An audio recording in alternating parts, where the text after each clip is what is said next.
watching TBPN. Today is Friday, December 12th, 2025. Just 13 days till Christmas. We're live from the TBPN Ultradome, the Temple of Technology. The Fortress of Finance. The capital of capital. Ramp.com, baby. Time is money. Save both. Easy use corporate cards, bill payments, accounting, and a whole lot more. All in one place. That's right. The Death Star post. Now it makes sense. It all makes sense. It wasn't a vague post. It was just early. A preview of a deal that would take shape 4 months later, right? That's what was happening. Sam Altman, of course, what was this, on GPT-5 Day, August 6th? He posted a picture of the Death Star rising on the horizon. Very confusing post at the time. Now we understand. Now we get it. He was saying, hey, one day we're going to have rights to Star Wars properties through this deal with Disney. Darth. Of course. Darth Sama. People did not like this post at the time. Nikita is in there asking, saying, you should delete this. Just delete it. There's time to delete this. And the timing was really funny. Yeah. It implied that they were about to release something, so all-powerful. Yeah, it was easy to read it that way. Yeah. You could also read it as like maybe they're going on the offensive against the Death Star, the Empire, which is Google. They're going to attack Google. Yeah. There were a number of different ways to read into it, but it felt confusing. It was confusing, and then it was. I feel like people were somewhat let down. Yeah, right by GPT-5. People were expecting something remarkably qualitatively different. That's not what people got, and so the end result was people just remaining confused. We had a bunch of different takes on it. We think it makes sense now, but now it's even more clear with the Disney deal. But you wrote about the Disney deal, you dug into the deal, and you kind of crystallized your take. So take me through it. Yeah, so some of the stuff I talked about yesterday, but I wrote about it for the newsletter today, tbpn.com. I wrote 127 days. That's the gap between Sam's Star Wars Death Star vague post and yesterday's announcement that Disney is investing $1 billion into OpenAI and giving them a 3-year license that allows users to generate AI photos and videos of the most popular 200 Disney characters. Most notably, OpenAI is guaranteed a 1-year exclusive on the IP. And while the post and the deal are probably not connected, I think it's funny to imagine that they are. Right before the deal was announced, Disney sent Google a cease and desist letter claiming Google had been violating Disney's intellectual property by allowing users to generate a variety of Disney characters. Many people outside tech seem shocked that Disney would license their IP in the first place, given their history of ruthlessly protecting it.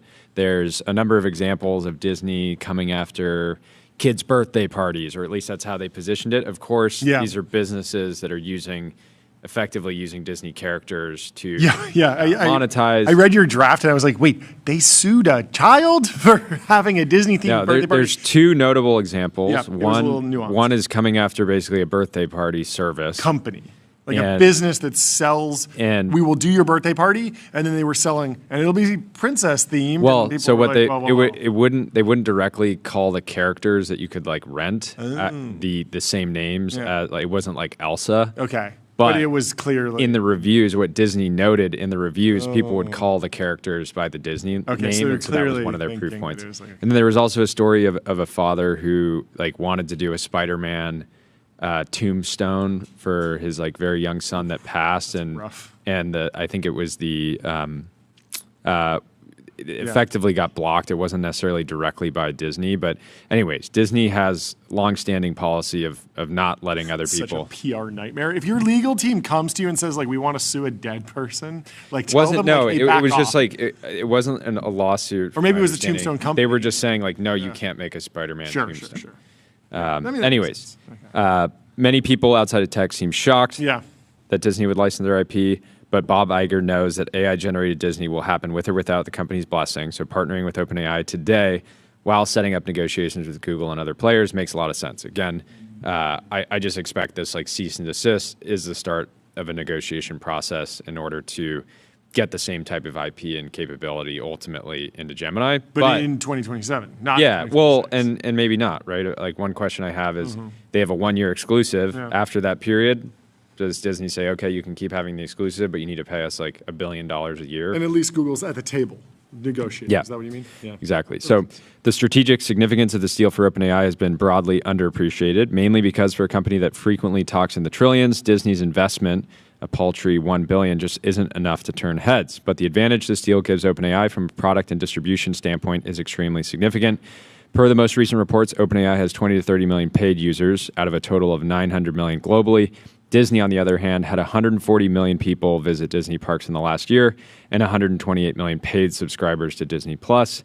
If you're an adult spending thousands of dollars to take your kids to Disneyland or a Disney Plus subscriber, surely you'll pay an incremental amount to OpenAI to extend and personalize your Disney experience.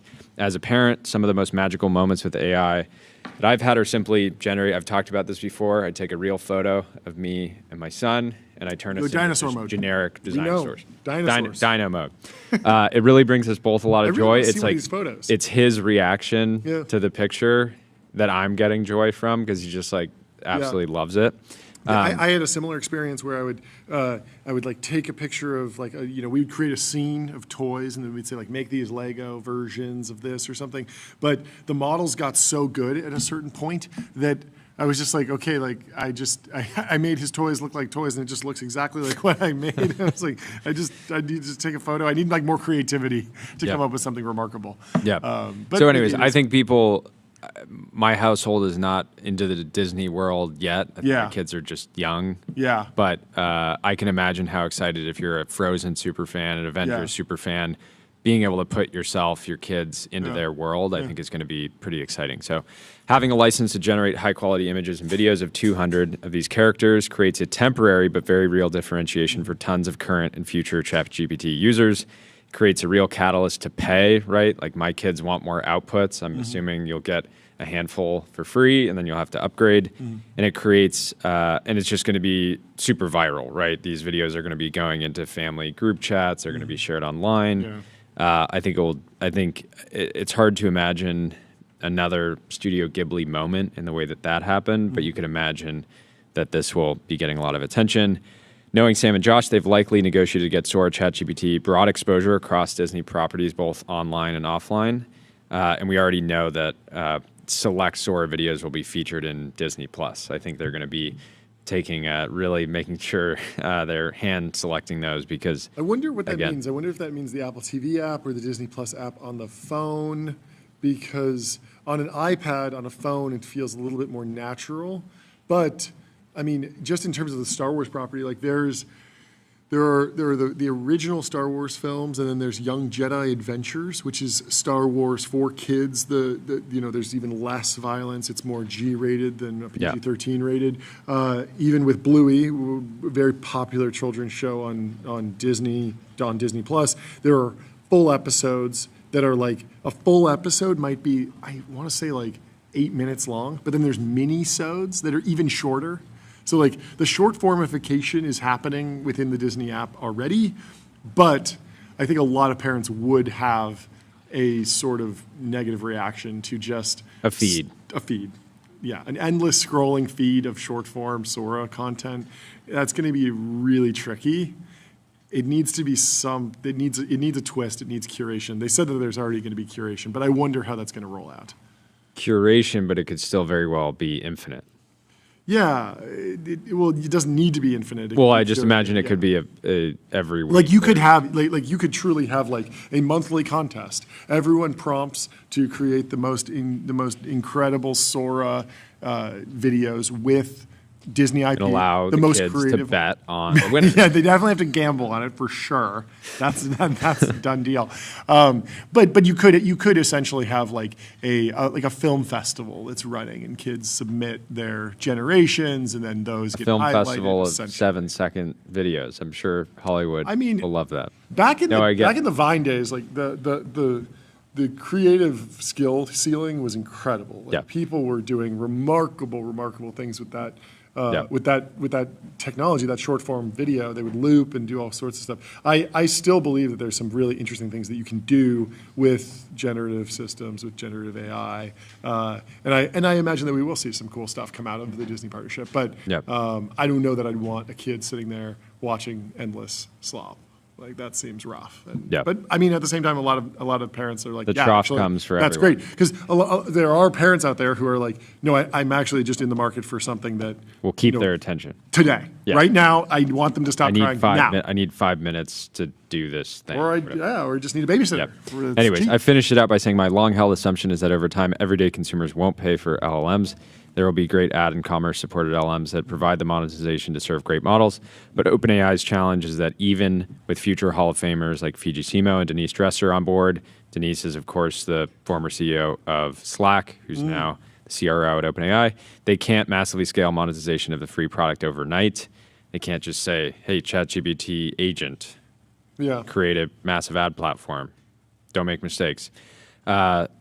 And I said, I don't expect those business lines to really begin ramping until the second half of next year, and they need to show continued revenue growth now. Hard to think of a better time for this deal to get done than 11 days into OpenAI's code red, and right as Sora was about to fall out of the App Store's top 25. I looked earlier this week, they were sitting at around 24. And again, as this new IP actually like rolls out to users, I expect it to go right up back to number one. I said, will the functionality be immediately abused? Yes. Will it create uncomfortable moments for Disney's leadership? Yes. Is it a smart move for Disney? Yes. Will OpenAI have to shell out billions to maintain exclusive access over the long run? Yes. Will it be worth it?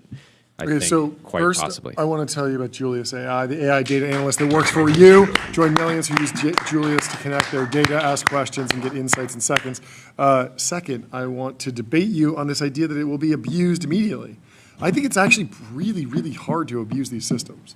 Like, there was the whole, the first Gemini model where people would say, make a soldier from the 1940s and it would be a Nazi, but it would be a black Nazi. And so that people were very upset about that because it was like, just made no sense. But I think that the models and more importantly, like, the reasoning chains that happen. Like, it's very clear that when you go to Nano Banana Pro and you say, take this image and make it Christmassy, it's unpacking that using Gemini as a LLM first. And it's hydrating it into something it's actually reasoning about what you asked, even if you just say Christmas mode, Studio Ghibli mode, like you give it 2 words and it actually is clearly hydrating it to a much broader degree.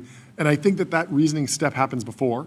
And I also think it happens after, so that even if it accidentally generates Mickey Mouse or someone doing something that they shouldn't be, Mickey Mouse holding a gun or something, then it will detect that and actually turn that off. Like, it's been very hard. The whole jailbreak it, I got it to say something crazy. Like, that's like, it's just like, it seems like a thing of the past. What do you think? I just trust that the internet immediately will figure out. If you have hundreds of millions of people trying to jailbreak it, they will pull it off. Of course, but the other thing that will happen is people using different models that are like already don't have the same guardrails and making it look like they're Sora outputs, even though they're insane. Oh, right? totally. Again, I'm just saying, like, open source model that's completely unrestricted. You do something crazy, and then you throw the Sora watermark on it just to take a shot at Sam and Bob and Sam. Little psyop. What do you think, Tyler? Yeah, I was going to agree with Jordy. I think. Hey, what's this?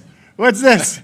Oh yeah, I've just been I got a double jaw surgery. Double jaw and a little bone smashing. I've been bone smashing a bit. Yeah, just trying to get my looks. You're looking fantastic. This is remarkable. I really can't. Hats off to the production team. This is a fantastic new feature to allow Tyler to look like the absolute Giga Chad. How I do every day. Yes, how you do every day. Sheesh. I love it. Yo. Chad's loving it. It's such okay, but I was going to say, day one, there's going to be people on X that, easily jailbreak it. I can't take you seriously. Just look at us. And then they're just going to post it, and then it's going to go super viral, and then you'll have parents. Chad no, ID. It says Chad ID, no Chad podcast. I love it. Vanta, automate compliance and security, AI that powers everything from evidence collection and continuous monitoring to security reviews and vendor risk. Okay, tell me your actual take. Okay, yeah. So I think day one. Oh, he's back. What happened? Day one. There we go. Okay, day one, you have people who jailbreak it, even if it's like one person. Then it goes super viral on X, and then it's like, oh, Mickey Mouse like shooting a gun. And then it goes viral. Parents see it, and they're like, okay, my kids aren't going to be on this because even if it's like falsely, like you're going to have a ton of backlash where it goes super viral on CBS News or whatever. Yeah. Nah, I don't buy that. I think it will be very magical, and I think that they'll immediately be getting shared in family group chats and between friends, and I think we're maybe underestimate the adult Disney audience as well. That could go two ways. Adult Disney. Okay, easy, John. But, it is notable adult mode and the functionality are rolling out around the same time. But the Pikachu getting barbecued, is that a violation? Is that something that they'd want to stop? If you're Bob Iger and someone shows you that Pikachu getting barbecued video, would you say, no, I don't want any videos out there of Mickey Mouse getting barbecued? What do you think? Do you think that crosses the line? I think Disney execs, if they saw that in a pre-IPO world, would send a cease and desist. Wait, what do you mean pre-IPO? Sorry, pre-AI world, pre-deal world. Okay. Like, I think that I would imagine that anybody that's been creating content like that, they come after them in the same way that Ferrari, if Ferrari sees you like paint your like Ferrari some crazy color and do donuts, they'll just send you a cease and desist, even though you own the car. Yeah. Right. Yeah. They care. I'm just a lot. wondering, like internally, where do you think the line is? So you think that they would? You think that whenever this rolls out, maybe it's already out. It might be out soon, but let's just assume it rolls out January. You go to Sora, you can generate, Luke Skywalker fighting with Spider-Man because those are two Disney properties. Can you have Luke Skywalker cut Spider-Man's arm off? Because Luke Skywalker does cut off people's arms in the PG-13 rated Star Wars, but Spider-Man does not ever get cut. He never gets his arm cut off because he's more of a PG character, right? So how do you blend those two together? And I'm just wondering, like, where is the line for the Disney execs? Like, where would they draw the line? How do they even think about a framework for upholding the brand? I think we'll know it when we see it. You think so? I think it'd be a funny scenario where they only allow violence on Warner Brothers characters. But they don't have the rights. But it's just like, oh yeah, like you can. Well, they do that in Hollywood. There's some actors who have it in their contracts that they never will lose a fist fight. Basically, they'll say like, you can cast me in this movie, but if I'm fighting up as somebody, I don't lose. We can tie, basically. So you know how you watch a lot of like Jason Statham and The Rock and like Fast and Furious, and they're like bashing each other through walls for like 5 minutes, like this crazy action scene, and then at the end you're like, oh, like neither of them won. It's like that's because it's in the contract. They don't want to be depicted as like losers. They don't want to be aura farmed. They don't want to be aura farmed. Exactly. They want to use graphite.dev instead. Code review for the age of AI. Graphite helps teams on GitHub ship higher quality software faster.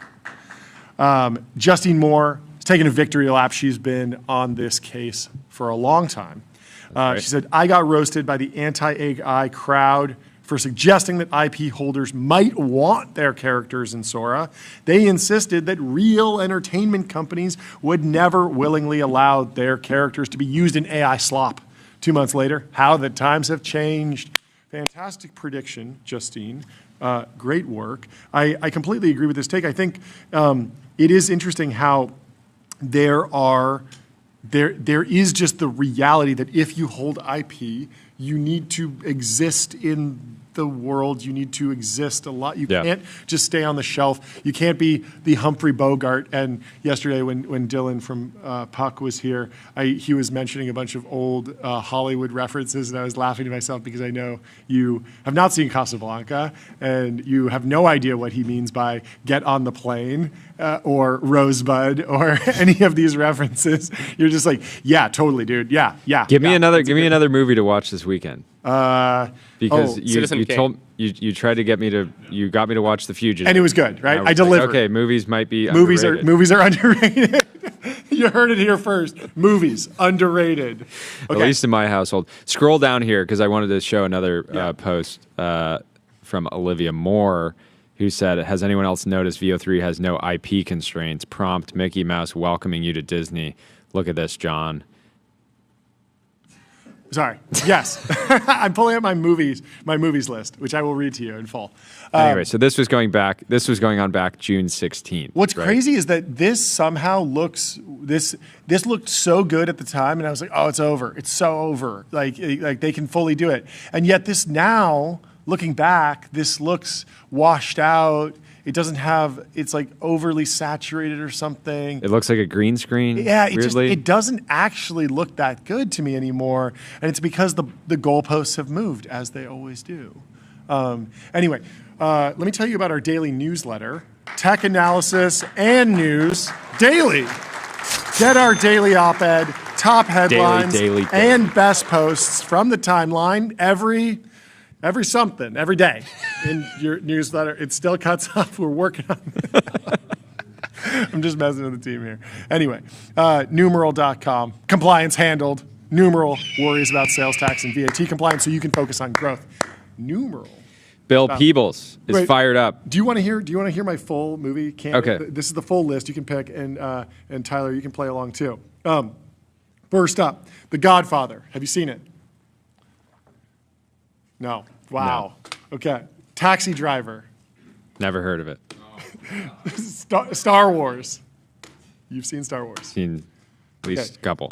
Raging Bull. No. Scarface. Yes. You've actually seen Scarface? Yes. Okay. Full Metal Jacket. But I didn't study it. I watched it, but I didn't take notes. Full Metal Jacket. No. Die Hard. Maybe. Die Hard's great. Like 10 years ago. You got to see Die Hard.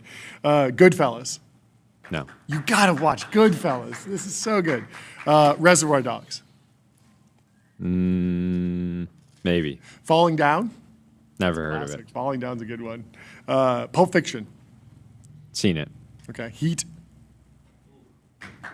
Heard of it. Haven't seen it. Casino. Never heard of it. Braveheart. Heard of it. Haven't seen it. You've never seen Braveheart. Wow. Okay. Hackers. No. Apollo 13. No. Contact. No. The Fifth Element. No. Saving Private Ryan. No. You haven't seen Saving Private Ryan. Wow. Fight Club. Seen it. You've seen Fight Club. Thank goodness. The Matrix. Seen it. American Psycho. Seen it. Gladiator.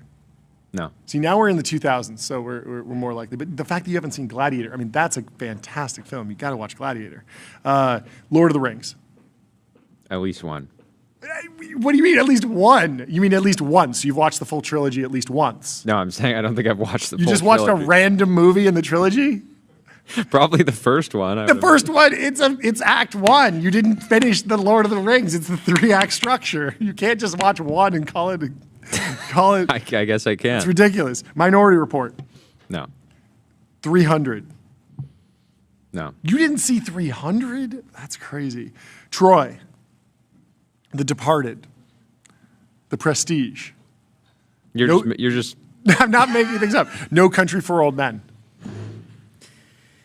I think I've seen that one. The Dark Knight. Seen it.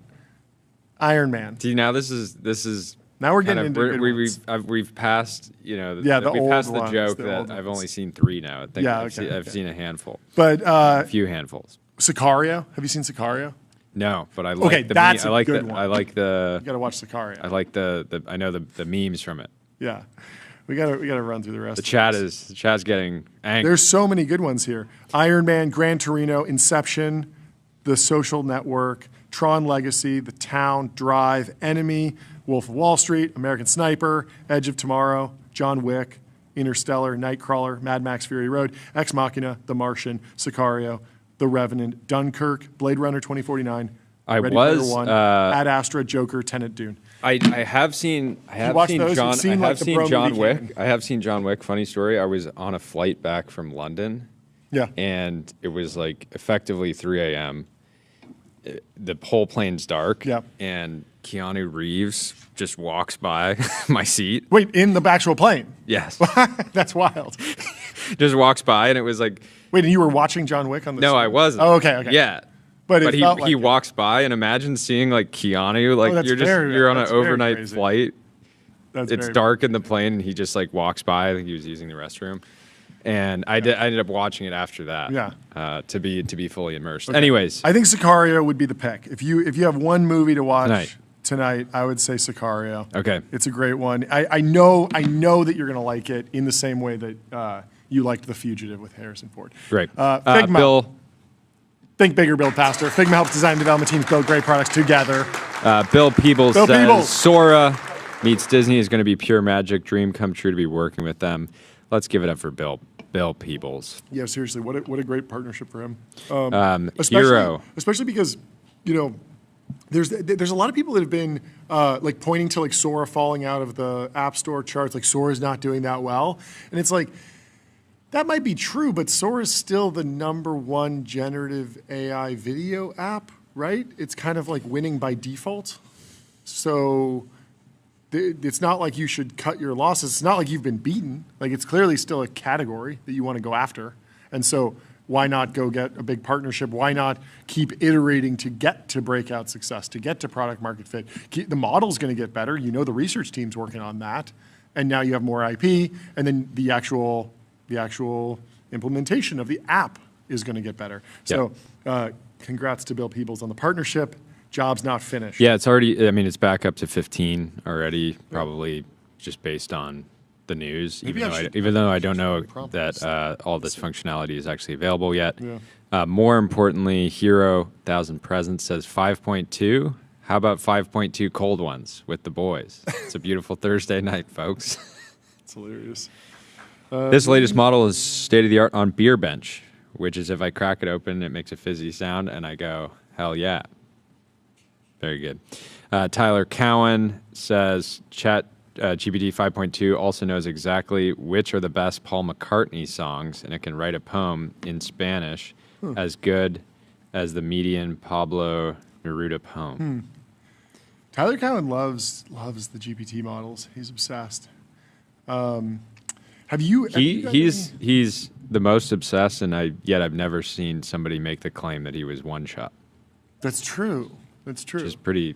He's elite using responsibly. Category. He's using responsibly.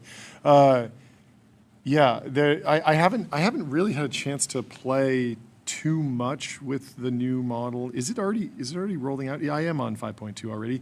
5.2 Pro. I was working through, I hit 5.2 Pro with a question because I wanted to know. So it does feel like OpenAI is a little bit of the coming out of the trough of disillusionment, potentially.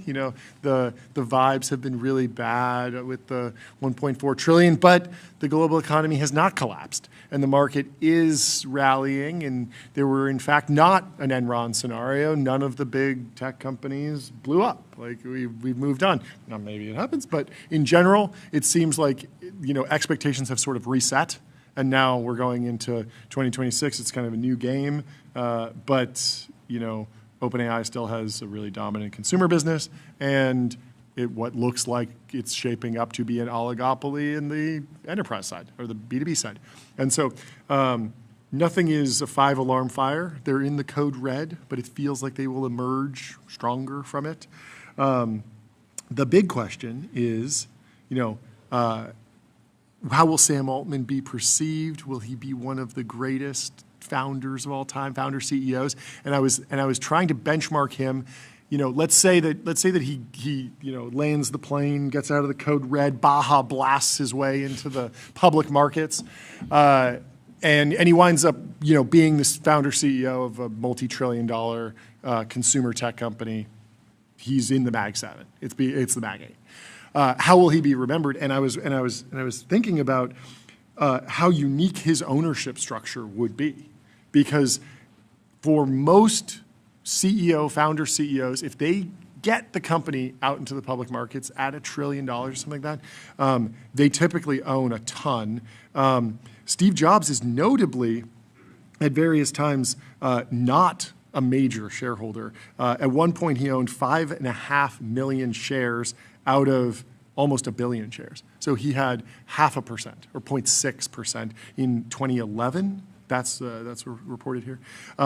Bill Gates, on the other hand, absolute dog. 13.7% ownership of Microsoft. So, at $1 trillion, that's 137 billion. That's a lot of ownership. Alphabet, Google, obviously both of them became some of the richest people in the world today. The economic ownership is only around 3%, but still significant. Jeff Bezos is at 14% with Amazon. Jensen is at 3.7%, 3.77% of NVIDIA. Of course, it's been a 30-year trip. Elon Musk, almost 20% at Tesla, 19.7%. Meta, well, it's interesting to think at 13.5%. Given how much dilution OpenAI has had to take and all the shareholders. So starting as a nonprofit. But there's a world where if the company had just been formed as a C Corp back in the day in 2015, and they had just raised a bunch of rounds back to back to back, and there was a bunch of co-founders initially, would Sam actually have, it's rumored he's going to get something like 7% was the proposal. Sure. Would he have less than that in that scenario? Obviously, Maybe. he could get topped up, Maybe. but I don't think in the fullness this will end up working out that badly for Sam. Yeah, it is interesting because just like being founder CEO of a $1 trillion consumer tech company, that usually is good enough to get you $50 billion, $100 billion. But we'll see where it lands. Yep. I'm not quite sure what will happen. But did you want to run through this post from Greg? I'd love to. But first, I'm going to tell you about Profound. Get your brand mentioned in ChatGPT. Reach millions of consumers who use AI to discover new products and brands. Greg Kamrat, who, of course, is the president of ARC Prize and the creator of some fantastic TBPN trading cards. That he's been printing out. We were shocked by this. Thank you, Greg, for the tireless work on that project. It's very fun, very cool. And you have such an important day job. I'm shocked. We were shocked when we found out that you were making something cool on the side. But he says the jump to reasoning models will be studied for years. They are still wildly underrated. ARC-AGI 1 has been out for 6 years. GPT 5.2 is a 5 order of magnitude scale up, and yet it still lands at 12%. Add a bit of reasoning and performance immediately jumps. And so you can see the ARC-AGI 1 leaderboard. GPT 5.2 is only at 12%, but when you get to low, medium, high, extra high over in the reasoning models, or you switch to the pro models, you're getting up to 90% on ARC-AGI. Of course, the test that any human can do, and yet AI has struggled with for a long time. Not for long. AI is starting to make headway on the ARC-AGI leaderboard. Very impressive results. Opus 4.5 didn't do too poorly either. Grok 4, of course, is also doing well. Who else is? And has Gemini not benched on this yet, or have they not been focusing on this? I'm not exactly sure. But I'm excited to see what happens with ARC-AGI v3. It feels like we're not even showing those scores yet, because I think that none of the models are scoring at all yet. They're not even finishing, and I think it's an optimization problem to get the least number of moves. But it is interesting because the model card that Sam shared had a caveat around the OpenAI models. I sent this to Tyler last night, asking him about this, because so Sam Altman's shows OpenAI GPT 5.2 thinking versus GPT 5.1 thinking, and there's huge step-ups across SWE-bench, GPQA, Diamond, Frontier Math, AIME, ARC-AGI 1, ARC-AGI 2, GDP-val. Like there's jumps of various sizes all over. And then there's also Anthropic and Google, Gemini 3 Pro and Claude Opus 4.5 are also benchmarked there. And of course, when you read into it, OpenAI's GPT 5.2 thinking wins on almost all these benchmarks, except for the advanced mathematics, tier 1 through 3 and tier 4, where Gemini 3 Pro wins, actually. But down at the bottom, there's a little caveat, and it says, OpenAI models were run with maximum available reasoning effort. So these models now have the ability to reason for longer. You can just throw more time at them. But I was asking Tyler, it's weird because like this makes it look like OpenAI is cheating and Anthropic and Google are doing more of a by the book approach to their benchmarking or whatever. But Tyler was sharing that actually all the labs now run their models at maximum reasoning effort because they all want to maximize the benchmarks. Right? Well, yeah. I mean, you're going to run on your best model. Yeah, it's just the highest number. It's just weird to put that caveat for you and not your enemies. Isn't that weird? Yeah, I don't know. That's just like standard practice. Like they're not going to benchmark on their worst model. No, they're not. But if anything, you would want to say just you would want to say for all the different. All the labs are running on maximum available reasoning effort. We're just like them. I don't know. Yeah, we should build a model that reasons for 100 years. What happened? Oh, he's back in chat mode. Keep missing it. This is insane. You didn't notice the difference. No, I didn't. Because when I'm talking to Tyler, I look at his face. I don't look at the screen. I'm going to jump in here. So Jay Bull, TARD over on X says, Oracle is a train wreck. How did they not disclose these delays on the call 2 days ago? And Bloomberg is reporting that Oracle delays some data center projects for OpenAI to 2028. Oracle has pushed back the completion dates for some of the data centers it's developing for OpenAI to 2028 from 2027. The delays are largely due to labor and material shortages, said the people, asking not to be identified. Oracle has been working to deliver on a $300 billion contract to supply the computing power necessary to train and run OpenAI's models since it was inked this summer. Even with the delays, the timelines for the project in the U.S. remain ambitious for sites that are set to become some of the largest in the world. I remember when this news broke, we talked about how Oracle was basically saying, like, we're going to build AWS in 2 years. And that just felt like, applaud the sort of ambition. But I think some of these delays, labor shortages, et cetera, were predictable. Bloomberg says our take on Oracle's massive bet on AI. Oracle's AI bet has fast become a bubble barometer. Little bub talk. Oracle spokesperson said in a statement that the company remained confident in its ability to meet its obligations and future expansion plans. There have been no delays to any sites required to meet our contractual commitments, and all milestones remain on track. Site selection and delivery timelines were established in close coordination with OpenAI. And they said, we have ambitious, achievable goals for capacity delivery, yada, yada, yada. So, the whole market's down today. I wanted to wear a white suit, but it is not the day for that. Did you see Broadcom? We celebrated yesterday. It seemed like they beat earnings, but and they revealed their mystery $10 billion customer, Anthropic. Didn't people think it was OpenAI? I think at the time everyone thought it was OpenAI, but Broadcom is selling off significantly, down 10%. Really bad news. Yeah, so Broadcom revealed during a September earnings call that it had signed a customer that had placed a $10 billion order for custom chips. Tan said yesterday that Anthropic had placed an additional $11 billion order with Broadcom in the company's latest quarter. So at the time, originally in September, Broadcom didn't say who it was, but yesterday, Hock Tan revealed. So anyways. So it's selling off because of questions about Broadcom's sales forecasts, contracts backlog, and anticipated future margins, despite reporting a record $18 billion in sales and strong profit growth. That's what we latched onto from that hilarious post of the crying bear. Well, the bear's not crying now. The bear is rich because the bear was short. The bear's fist pumping. The bear's excited. Margins appear to be one area of concern. Chief Executive Hock Tan said Broadcom's fast-growing AI business has lower gross margins than other areas.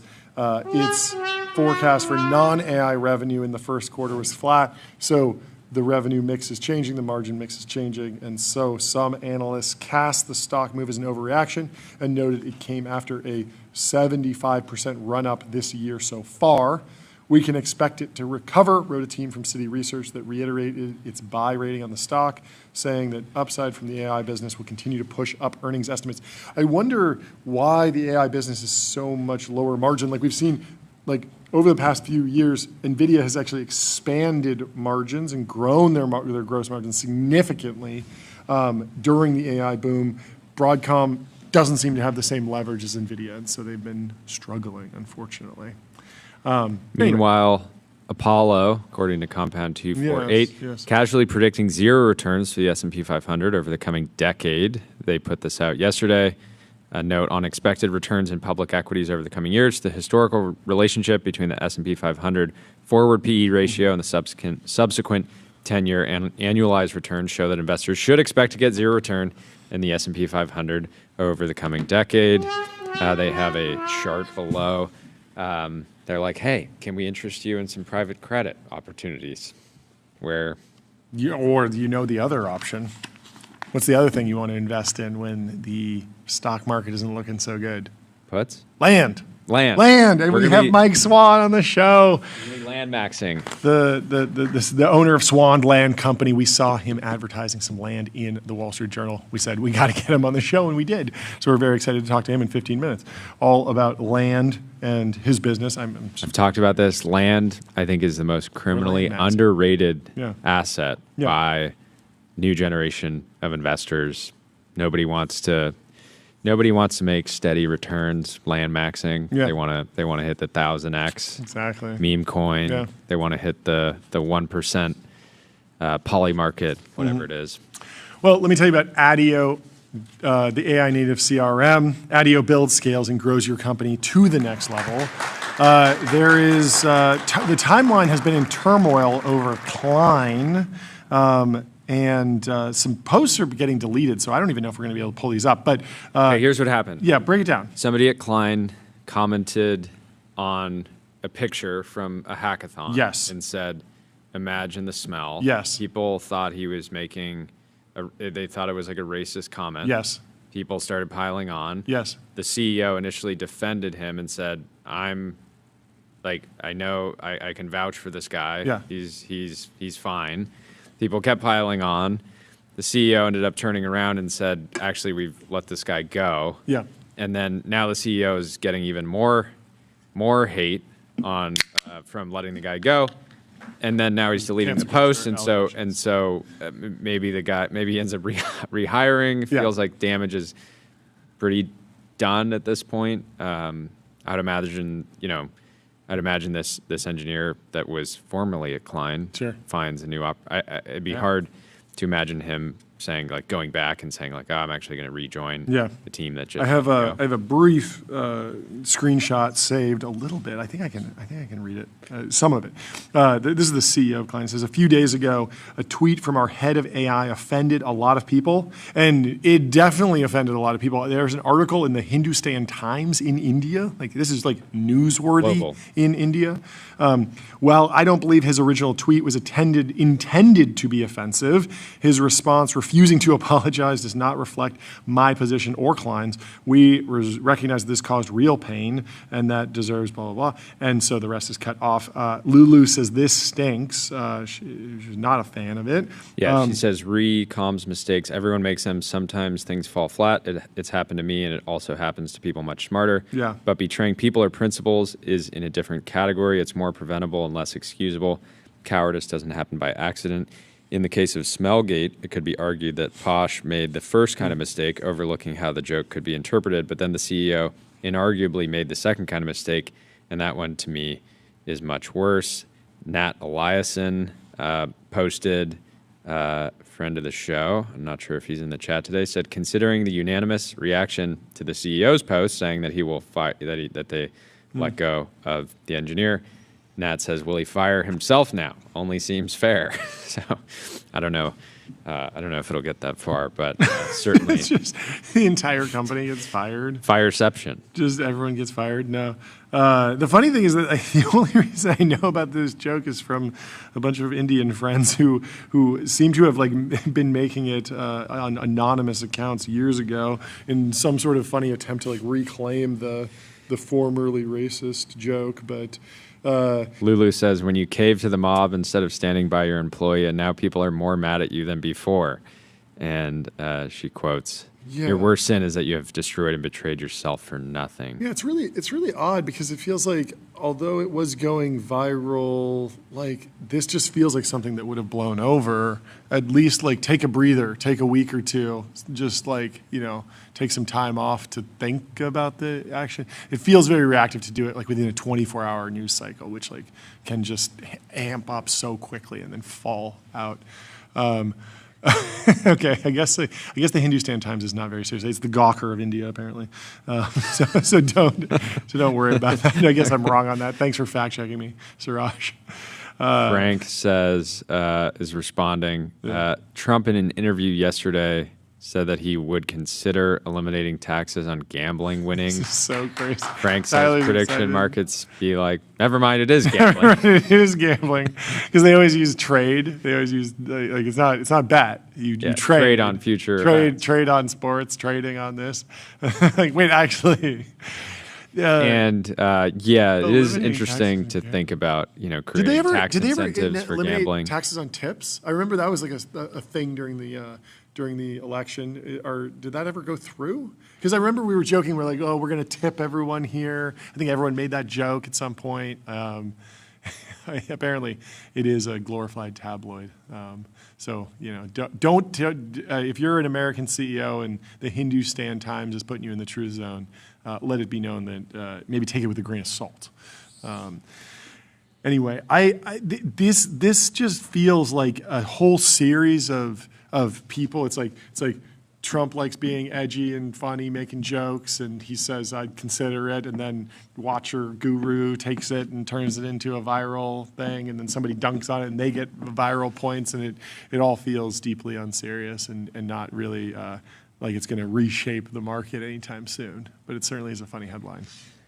Yeah, I think a lot of people would hope that he'd be like, no, we're not going to create tax incentivized gambling in this country. But he didn't. Stranger things have happened. Stranger things have happened. What is this classical theist says? Increasing the incentive to gamble as an answer to the affordability crisis is nothing short of diabolical. That is, very, very rough. I don't know. Yeah. It seems like the thing you should tax extremely highly. Seems like the best thing to potentially tax. Arthur Pigou in Shambles, the Pigouvian tax creator. Are you familiar with Pigouvian taxes? No. It's basically this idea that like you can use taxes to shape behaviors, incentives. So like if you don't want people to drive gas guzzling cars, you just increase the tax on gasoline.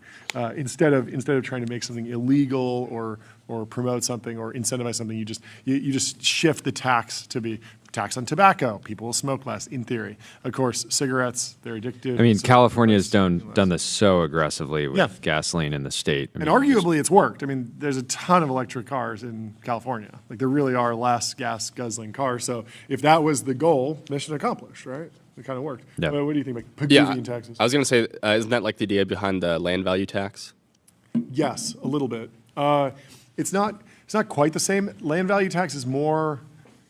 Because you're incentivizing people to develop the land. Yes, but I think a Pigouvian tax is more as like the opposite, like the negative. Like it's a way to disincentivize negative externalities, like negative behavior. But I suppose it works both ways. Anyway, this was interesting. This scoop from Alex Kantrowitz. Did you see this? So Alex Kantrowitz from Big Technology. What a great name. He's a Scoop OpenAI CEO, Sam Altman, gathered news leaders for lunch in New York City on Monday. He told them enterprise AI will be a massive priority for OpenAI in 2026. And Greg Brockman says, enterprise AI is going to be a huge theme for 2026. And this tracks with hiring Slack CEO as CRO, right? Totally, yeah. The question is, what does this actually look like, right? I think a lot of people are using ChatGPT at work. They're using a variety of LLMs. Does it mean they're going after Harvey? That's the big question. Harvey seems to be doing really well, and I think of law firms as enterprises, and I think of law firms as potential targets for an OpenAI enterprise plan. Am I crazy? Yeah, I don't think you're crazy. Okay. There was a funny post here from Peter Gurnis. This is not a super serious post, but I think it's worth reading. He says, last quarter, I rolled out Microsoft Copilot to 4,000 employees, $30 per seat per month, $1.4 million annually. I call it digital transformation. The board loved that phrase. They approved it in 11 minutes. No one asked what it would actually do, including me. I told everyone it would 10x productivity. That's not a real number, but it sounds like one. HR asked how we'd measure the 10x. I'd said we'd leverage analytics dashboards. They stopped asking. 3 months later, I checked the usage reports. 47 people had opened it. 12 had used it more than once. One of them was me. I used it to summarize an email I could have read in 30 seconds. It took 45 seconds, plus the time it took to fix the hallucinations. But I called it a pilot success. Success means a pilot didn't visibly fail. The CFO asked about ROI. I showed him a graph. The graph went up and to the right. It measured AI enablement. I made that metric up. He nodded approvingly. We're AI enabled now. I don't know what that means, but it's in our investor deck. A senior developer asked why we didn't use Claude or ChatGPT. I said we needed enterprise-grade security. He asked what that meant. I said compliance. He asked which compliance. I said all of them. He looked skeptical. I scheduled him for a career development conversation. He stopped asking questions. Microsoft sent a case study team. They wanted to feature us as a success story. I told them we saved 40,000 hours. I calculated that number by multiplying employees by a number I made up. They didn't verify it. They never do. Now we're on Microsoft's website. Global enterprise achieves 40,000 hours of productivity gains with Copilot. The CEO shared it on LinkedIn. He got 3,000 likes. He's never used Copilot. None of the executives have. We have an exemption. Strategic focus requires minimal digital distraction. I wrote that policy. The licenses renew next month. I'm requesting an expansion, 5,000 more seats. We haven't used the first 4,000, but this time we'll drive adoption. Adoption means mandatory training. Training means a 45-minute webinar no one watches, but completion must be tracked. Completion is a metric. Metrics go in dashboards. Dashboards go in board presentations. Board presentations get me promoted. I'll be SVP by Q3. I still don't know what Copilot does, but I know what it's for. It's for showing we're investing in AI. Investment means spending. Spending means commitment. Commitment means we're serious about the future. The future is whatever I say it is, as long as the graph goes up and to the right. 134,000 likes on that one. What a long post you go. That's fantastic.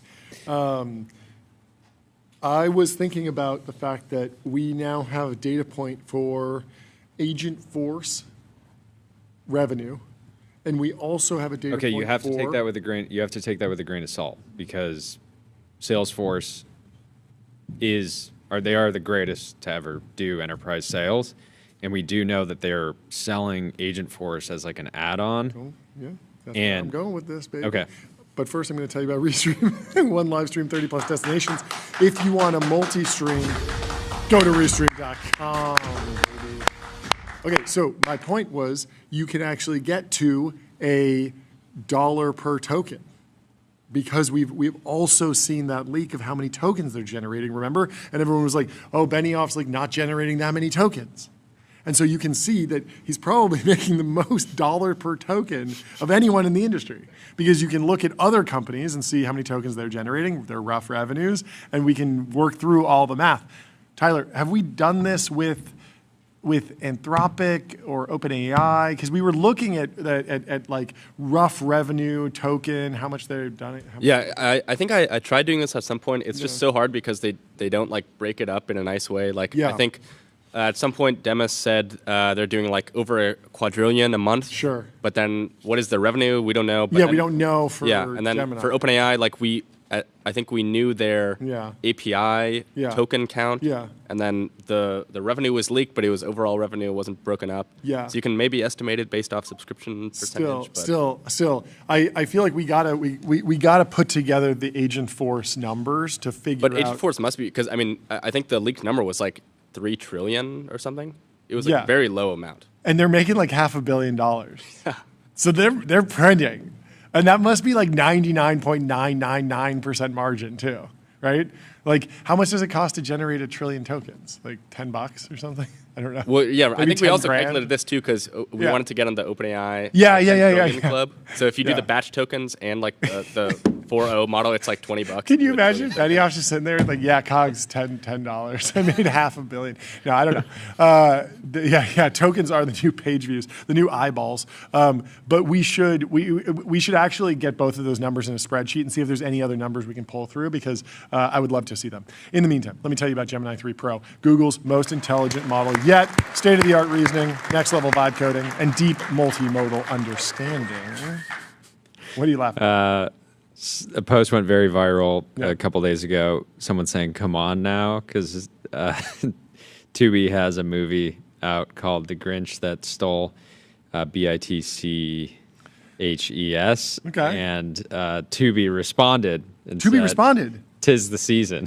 Incredible response from the Tubi team. Yeah. And did you see this? Sorry, did you see this chart crime from Riley? This is from Riley. Riley says, "Put this on a shirt." So OpenAI launched a merch store called supply.openai.com. Very fun, bunch of shirts in there. You can get basketball. You can get a bunch of cool stuff.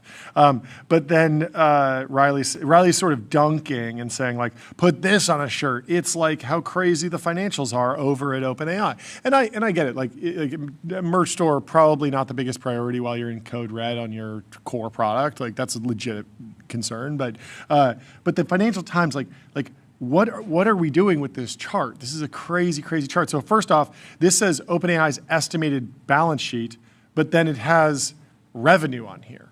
And like revenue doesn't go on the balance sheet. So like what are we doing? And like it's like I'm just so confused by this. And so total cost of cloud compute, that's the purple bar down there. COGS also don't go on the balance sheet. So like both of those don't belong there. Then the red dots are new equity fundings that they're planning to do, and that should go on the balance sheet because that's assets that come in. But then free cash flow, that comes from the cash flow statement. So it's just like, this is such a chart crime from anyone who has respect for the three statements. This is the Financial Times. I have a lot of respect for the Financial Times. I love the Financial Times, but I was just very shocked. I mean, it's more like OpenAI estimated financials. I don't know. It's sort of an interesting chart. It's also just very weird how there's like bars and dots, and it's like, what does the bar mean? What does the dot mean? Like, it's like the dot feels like it's more of like I don't know. It's a very confusing chart. It does tell an interesting story though, which is that they're projecting revenue increasing while costs also increase, and they're going to have to raise more money, and eventually they're going to lose a lot of money. There's going to be negative free cash flow for a number of years. Then eventually they will turn positive. I don't know. It seems like it's a bold 5-year plan. We've heard about this. It's funny to see it laid out like that, but ultimately they're like whether or not they deliver is sort of immaterial to their merch efforts. Anyway, what? OpenAI is not going to like the post I read after you talk to me about Cognition. Cognition, the team behind the AI software engineer, Devin. Crush your backlog with your personal AI engineering team. What post are you pulling up? Jacob Elordi says he has no tolerance for AI and finds the whole conversation around it so effing boring. He would not like this show. This is hilarious. He says, I would much rather kiss on the beach and read a novel and be sunburned. Most pick-me moment of it's a crazy line of the year. It's a crazy line. But it resonated. 91,000 people agree. This is hilarious. Yassine Madid, who makes technical deep learning tutorials, says, yo, Jacob, come on my live tomorrow. We're going to review this paper. It's almost as good as the stuff you mentioned. See you tomorrow, buddy.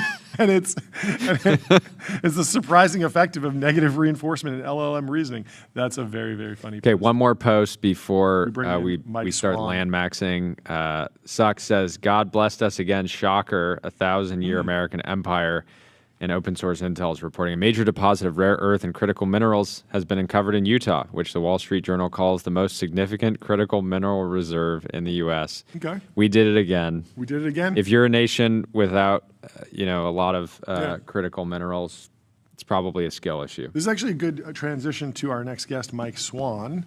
Before we bring him in, let me tell you about Privy. Privy makes it easy to build on crypto rails, securely spin up white label wallets, sign transactions, integrate on-chain infrastructure, all through one simple API. We will bring in Mike Swan, the managing owner of Swan Land Company. Mike Swan, welcome how are you doing? Welcome to the show. Doing well, gentlemen. How are you? Merry Christmas. Thank you so much for taking the time to come talk to I don't know, probably random people. What was the timeline here? We saw the ad, was it Monday? Yeah. It was in the weekend edition of the Wall Street Journal in the special mansion section. We saw the Swan Land Company advertisement, and we were like, we've wanted to invest in land. We think that there's a lot of people in our audience who might be interested in investing in land. I've talked on the show before that I think the new generation of investors, they want to buy crypto coins. They want to, be trading options. They want to, do NFTs, all this stuff. They want to. But maybe they should just be buying land. And I feel like land is just kind of overlooked, but certainly not by you. So we were excited to have you on the show to give us kind of an update on your business and how investors are approaching the asset class lately. No, thank you for having me on, gentlemen. It's I've really been looking forward to joining you and sharing a little bit of what we see in our arena out here in the West as far as ranch properties, investment properties in the Rocky Mountain West, which we primarily serve. Basically, right now, what we're seeing is as we always have, that land in the western part of the United States isn't going out of style anytime soon, especially in Montana. We saw an explosion with the rise of the Yellowstone phenomenon and how that really hit us out here. And wait, was it actually driven by the show? The show really caused people to think about it? It amplified what we were already seeing here in our market, but it certainly didn't. It didn't slow down the process or the interest in Rocky Mountain ranch property. So, of course, you receive the phone calls that talking about the train station and all of the entertaining aspects of what Rip and that show went through. But that's obviously Hollywood doing its best to portray our part of the world in a very unique and unrealistic light. But we continue to see investments in our part of the world. Our market's very cyclical, as we see many of the markets, and we study those and keep very close tabs on what the markets are doing. But currently right now, with the stock market where it is and the cash and the financial sector being as strong as it is right now, the capital flow has really been out of real estate. It's gone into the market. It's going to stay in the market until we see some corrections there, and then typically we see that pendulum swing back, and we see that money flow back in. So that's somewhat counterintuitive. I would imagine some folks, maybe some smarter investors, when they feel like markets are maybe a little bit overheated or overvalued, might say, "Hey, this is a good time to rotate into a less liquid asset like land or ranches and have some stability." What you're saying is it's maybe the opposite. A lot of people just wait for a correction and then get maybe a little bit scared at that point and then seek more stability. No, I think we're going to start seeing that in Q1, Q2 of next year. I think we're going to start seeing that movement back into our arena. But we've certainly seen a slowdown, early 25 all the way through 25. It was a relatively slow year outside of several large transactions that we've seen in the marketplace. But we feel, as far as looking at the markets and the economic indicators, as well as the financial people that we work with, that we're going to start seeing that come back into the market early in 2026 and really see it ramp up in our neck of the woods. So, our focus right now is getting quality listings, getting them priced well, getting them priced in the market. We continually see anywhere between a 10 and 20% rate of appreciation in these Western Montana ranch properties. Is that year over year? I'd say that's over a 5 to 7 year period. Okay. Is what we typically see, especially in the Rocky Mountains. Now, there's a lot of factors that play into that. We see properties where you have a quality water component, fishing component, hunting component. There's timber on the property. Different amenities like that obviously have a higher rate of appreciation than straight agricultural land where you're grazing cattle. But there's getting to be a real appetite in the investment world for these quality A properties, just like there are with quality stocks or quality business investments, whatever it may be. We see the same thing in the Rocky Mountain portion of, in our real estate world as well. Yeah. How many people out of the buyer pool really care about having a high quality water source on the property? I think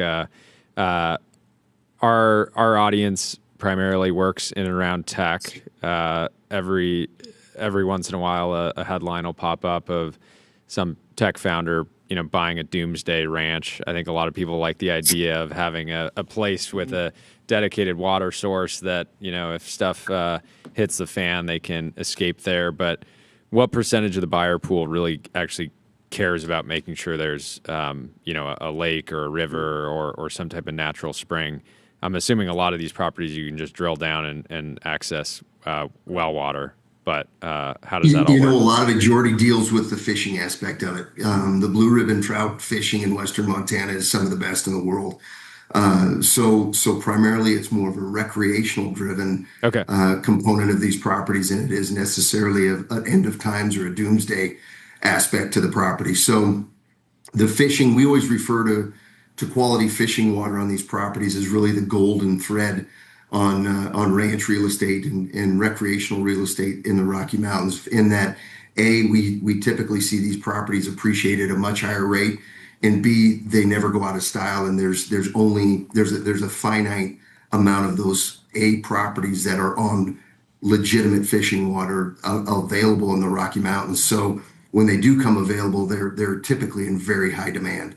And the premium over what would you say the premium is over a property that doesn't have running water or a lake or any of those things? Is it 50%? Is it 100%? 200%? That's hard to say. Each one of these is so unique, Jordy. That's what's hard about it, but it's significantly higher. Then you go to the timbered properties, the properties that are in the mountains with the mountain setting and that everybody sees in the magazines that you obviously recognized in the magazine ads that we put out. But the timber, the elk, the big game are always an attractor, as well as to those investment grade buyers. Back to what you were talking about from the tech standpoint, it's remarkable how Bozeman's exploded as really an emerging market in that tech industry. We're seeing a lot of tech people, high net worth tech individuals relocating in Montana, relocating in the Rocky Mountains in general, as well as buying large properties. We're tied by a lot of NDA documents and NDA contracts, but there are a number of high net worth individuals that are relocating out here for a number of reasons. One is from a safety standpoint. They see Montana as very safe. They see the Rocky Mountain West is very safe. As you see the crime rates in some of these urban areas that regardless of your political affiliation, there's concern about it. And I think as there continues to be concern about that, we're going to continue to have people that are driven to this market, seeing it as a safe, secure place to raise their family, to have their kids, to have their family, a family compound where they can gather at. Yeah. What kind of opportunities are there to actually monetize and generate yield on a ranch property? Obviously, if you can just buy a piece of land and let it appreciate over time, are there opportunities to actually utilize some of these properties, even if you're not there, to generate some type of incremental yield? Absolutely. The ROIs on these is much lower than what a standard investor would demand out of their portfolio. So a lot of it when we're working with buyers is changing that mindset, that we're looking at a long-term appreciation. Obviously, the depreciation schedule and the depreciable assets that are contained within these properties is of significance to a lot of these buyers that they can use directly on their tax returns. But typically the ROI on a cattle ranch, if you can get a 2, even a 3% return on some of these, is quite good. The land prices have gotten to the point where agriculture is making it's hard for agriculture to really sustain and to pay for any of these. I had a good friend of mine, a ag family, tell me that, really the ability for agriculture to pay for these ranch properties, farming is a little different, but on a strictly cattle standpoint, finding a way to get cattle to pay for these properties, really, that wagon came unhitched back in the 70s. So today it's more of looking at how you can get the agricultural operation to pay for your operation, to pay for your expenses, hopefully get a decent paycheck out of it. But where you see the return is obviously when you go to sell that real estate, or you look to 1031 out of an existing operation and upgrade into something a little larger in a possibly not so desirable area that isn't commanding these record prices from a recreational standpoint, if that makes sense. Does it feel like essentially most of the land that you're seeing come across your desk has been properly surveyed such that people aren't seeing it as a gamble? They're not buying and saying, oh, well, like maybe there's a chance there's gold there or oil, because we just saw there was a new rare earth element deposit that was found in Utah, and the Wall Street Journal called it the most significant critical minerals reserve in the United States, a whole bunch of rare earth elements, and that seems like how were we not looking for that already? But I imagine that most of your clients are not thinking about their land purchases as lottery tickets, right? So how do you think about these like wild card events that seem to be happening, and yet what is your client base actually experiencing? We really don't see that in our client base. Typically what our clients are looking for is preservation. Sure. We have buyers that are typically very conservation minded, that look at the land as how they can improve it, how they can possibly reduce man's footprint on that landscape, enhance the wildlife, enhance the agricultural components, enhance the land, so when they leave it, it's a little better off. A lot of what our role is actually educating these buyers to, there's a great shot right there on a ranch that we have listed in northern Montana. But a lot of these new buyers that are in our arena today are looking at ways that they can help preserve the West, which is very refreshing in a lot of ways. They want to find ways that they can preserve the agricultural way of life, that ranching way of life. Oftentimes we'll see buyers that'll come in, acquire an asset, and then go back to that owner and say, okay, we understand that the margins in the agriculture are very tight. Let's relook at this asset and say, okay, if we have an influx of capital and we have the ability to put some capital into this property, what can we do to enhance it, both from a production standpoint, but also from a recreational and a conservation standpoint as well.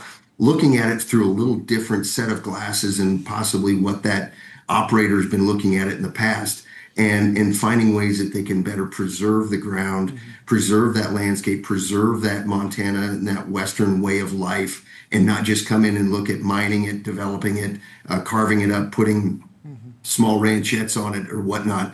We've really seen a shift away from that development aspect into more of a conservation-minded buyer. What's the process if you acquire a piece of land to actually build on it? We're based here in California, and the process is absolutely insane. I live in Malibu. If there's a property that you might look at, it might be reasonably priced, but you're looking at maybe 6 years to actually develop plans, get them approved, and actually start, getting to the point where you could really occupy the space. What's it like in Montana from everything from a permitting process through even just like labor costs, all that stuff? I don't know if I want to answer that question necessarily. I don't want to see a big rush all of a sudden into our market, but I think you'd be pleasantly surprised, Jordy. It's significantly smoother. We don't have the bureaucracy in Montana that you'd see in a lot of other states. Obviously, there are processes, there are permitting processes as far as building permits, electrical permits, and whatnot, but nothing remotely close to what you deal with in California. It's much more personal. It's much more hands-on. It's much more streamlined, and not always is it. With that being said, we have a development here in Montana called the Yellowstone Club, which you may or may not be aware of, which is it turned into quite a billionaire's resort area. Very, very high end, very high end. It's the who's who in the financial sector that are residing in that area. And what we're seeing is really the high end construction taking place in that sector of our state. We'll see some building in the more remote areas, but not the extravagant building like we see up in the Yellowstone Club. Yellowstone, you'll have a little more modest, like a 2-bedroom condo for $20 million. Is that pretty commonplace? Yeah. How much does it? How much does it cost in general to work with you? In general, do you is there like a floor price, or how do people start to get into ranches, farms, land? Like, what are all the different financial products or actual opportunities that you see people come to you with? A lot of it, John, is just sitting down with a client and interviewing them. Yeah. We spend a lot of time up front. Our time is money, just as a lot of our clients, their time is money as well. So we like to spend a lot of time up front interviewing them, understanding what their goals and objectives are, looking not only short-term goals and objectives, but long-term goals and objectives, not just of them specifically, but also of their buyer. Where are they at with their family? What time of year do they plan on using the property? What do they want to get out of the property? What are they looking at long term? Talking a lot from the construction standpoint, what those times look like. What are those time frames? Getting them hooked up with the right people so they get good quality information. So what we do is a lot of times is spend that upfront time. So when we have a buyer that comes out and says, Mike, we've sat down, we've spent several hours with you on Zoom calls or personal meetings, a lot of times we'll fly to the client. We'll sit down with them at their house in California, Texas, East Coast, wherever it may be, sit down and have that face-to-face meeting. What we do extremely well is personalize a process that so many clients feel is very impersonal. And that's really been our niche that we do extremely, extremely well. We're very high touch. These are big decisions with big dollars tied to them. And so we want to make sure that there's no surprises. We want to make sure that we're totally upfront, we have everything on the table. We inform and educate our buyers as best as we possibly can, so there's no surprises. That's the last thing any of us want, is dealing with surprises when we get into a multi-million-dollar or $100 million transaction, is surprises. So a lot of that is done up front, and we sit down and talk them through that right up front. We explain the good, the bad, and the ugly about these processes, timing, costs, and trying to make sure that those goals and objectives that they have are realistic. And so once we get on track with that, we're very strategic. We like to say we shoot, we like to aim like a laser versus a shotgun. So we're very direct in how we approach these processes. So when we put a property in front of a prospective buyer, it's something that they need to look at. And we've vetted it. We've gone through it. We've visited the property. We've gone through and already done a lot of the due diligence already up front before they ever even set foot on the property. So again, being efficient in the process, that's one of the things that we stress within our office, is being efficient with our time. There's no wasted motion in what we do.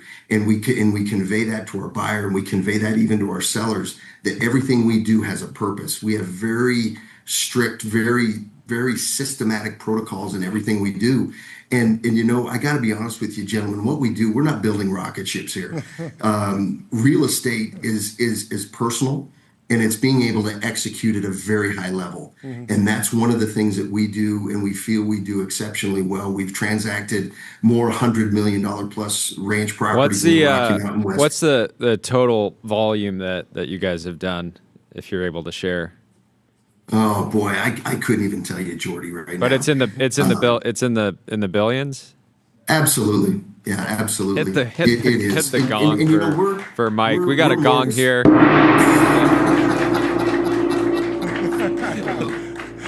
I take it that's a good thing. I got two more questions for you. We got to do the question. Yeah. Okay. But I got one more before that. Okay. Any restrictions on building an airstrip on a large enough ranch? If I want to create a ranch and fly a PC-12, land that, or a PC-24, is that all fair game? We have several planes with airstrips on their properties, private airstrips. Okay, let's hit the going again. And then we have a question we like to ask all of our guests, but it's particularly relevant for you. What's the biggest fish you've ever caught? Oh, as crazy as this sounds, I don't fish a lot. Oh, I really don't. You're too busy landmaxing.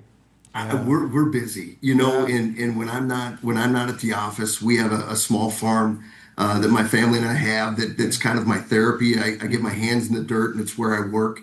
We're avid sports fans, so we travel around watching our local college teams, and my son is a college athlete, so my wife and we spend a lot of time on the road following him, and so I think one of these days I'll probably take up fishing. I do like to go to Canada with some good friends, and we go up and fish walleye and pike in northern Canada. But around here, I just don't have time to get on the rivers too much. And as crazy as it sounds, we get on some of the most spectacular fishing water that you could ever imagine, that very few people in the world ever get to see. And I now, with that being said, some of my colleagues here in the office are exceptional and very accomplished fishermen. So that's probably a better question for them. I like to work too much. I'm with you. Great stuff. Well, thank you for coming on, breaking it down. This is fantastic. And I'm sure there'll be another land story in the news sometime soon, and we will reach out. I appreciate you having me on, gentlemen. Thank you very much. Yeah, great to meet you. Merry Christmas to both. Merry Christmas. Have a great day. We'll talk to you soon. Let me tell you about Fall, the generative media platform for developers. Develop and fine-tune models with serverless GPUs and on-demand clusters. Up next, we have Matt Levine in 5 minutes. But let's go back to the timeline and clarify something with Augustus Dorico. He says, am I tripping, or did TBPN used to stand for Technology Brothers Podcasting Network? And he says, Technology Business Podcasting Network. Did we get gentrified, bros? What happened, Jordy? Break it down for Augustus. I think real ones will always know what the TB in TBPN stands for. Yes. We actually never refer to TBPN as like 4 words. It's just always the initials. Always the initials, yes. We leave it up to the audience to interpret. Yes, it's becoming a thing. But it is actually on our website. It is spelled out on our website. It says Technology Business Programming Network. I still get that wrong. Often I say production network. It's not production, it's programming network. Of course, it's a nod to ESPN. Of course, technology and business is what we talk about, and so that made sense. And Technology Brothers, TB, Brothers always remains. Yes. In our hearts. Eternal. Bar Epsilon. What's up with, what has Rivian been up to this week? We should play this clip. RJ's been on a tear. He's making a serious run at self-driving. And he has a chip for it. He's chipped up. Let's play this with sound, please. And now, for the first time on R2, we're adding a third sensor, the LiDAR. Oh, they're doing The LiDAR? LiDAR. That's a crazy move. That's bold, right? I don't know. That seems like crazy. Clearly no one clapped when Yeah, go back. That was a really awkward pause. Dramatic. And now, pause. For the first time on R2, we're adding a third sensor, the LiDAR. The LiDAR. People are like, no, my iPhone camera is going to get fried. That's a weird thing. Apparently, LiDAR on certain cars, not all of them, can be so strong that if you point your camera at it with your phone, it can permanently damage the sensor. And so, what about your eyes? Recalls. I think it actually only hurts the phone. It doesn't hurt yours. Don't worry. Okay, good. You're good. Totally good. Nick, could you bring over that bag right there? What bag? We gotta see this. Look, we signed up for Picnic, TK's new service. Let's see this. What did you get? Try Picnic. Trypicnic.com. Look at this. We're supporting Travis Kalanick, Kalanick. the Cloud Kitchen's team. This is with unboxing. Picnic. What'd you get? You got a slop bowl? One slop bowl. One slop bowl. You got a Anyways, bowl. looks fantastic. We're excited to check this out. One of our interns Good branding. signed Look up at for the that service. The orange bag stands out with the green background. Here you go, too. Nick. You can have this your lunch feels back. like a this is iconic. This is going to be seen all over the place. He's cooking. They're cooking. He's literally cooking. Well, let me tell you about public.com, investing for those that take it seriously. They got multi-asset investing, interested in yields. They're trusted by millions, folks. Tyler posted yesterday. You're telling me a brainwash this Colt. Yes. Didn't get into the 3-figure like club, but Kristen What are you talking about? Ortiz You did says great. top 20 tweets of the year. So There you we made go. her top 20. Okay, top 20. That's good. Yeah. I only need 4 more likes. I'm at 96. Yeah, everyone, him go out. give it a like. Go give it a like. There's a chance. I tried to artificially give it a boost by quote tweeting that one and not the other ones, but it did perform the best, right? Correct. Because we ran the experiment. We posted all 4 of Tyler's jokes, and per my prediction, did a brain wash. All right, you can turn the Did GigaChat filter off now, best. Tyler. You can turn it off. The bit, it's kind of an old bit at this point. Ridiculous. Well, we have Matt Levine from Bloomberg and Money Stuff joining the show. He's in the Restream waiting room. Let's bring him into the TBPN Ultradome. Merry Christmas, Matt. How are What's you doing? going on? Merry Christmas. How are you guys? Thank you so much for taking the time to come on the show on a Friday. Thanks for having me. Great to meet you. And thank you for creating wonderful content that at times we have Remarkable. Yeah, I mean, many times included in our show. triple glaze. Yeah, we love the work. It's been fantastic. Thank you. Thanks. I did want to start with a little bit of background. I wanted to know about the day that you decided to become a journalist. What was the transition like? What was like the first inciting element in that story? Did you know we were headed towards a hyper financialized world where we would be able You to have a lot to gamble write about? in this very conversation? I don't know, man. I was working at Goldman when I decided to become a journalist. So Yeah. I was already pretty hyper financialized. Oh, that's true. I mean,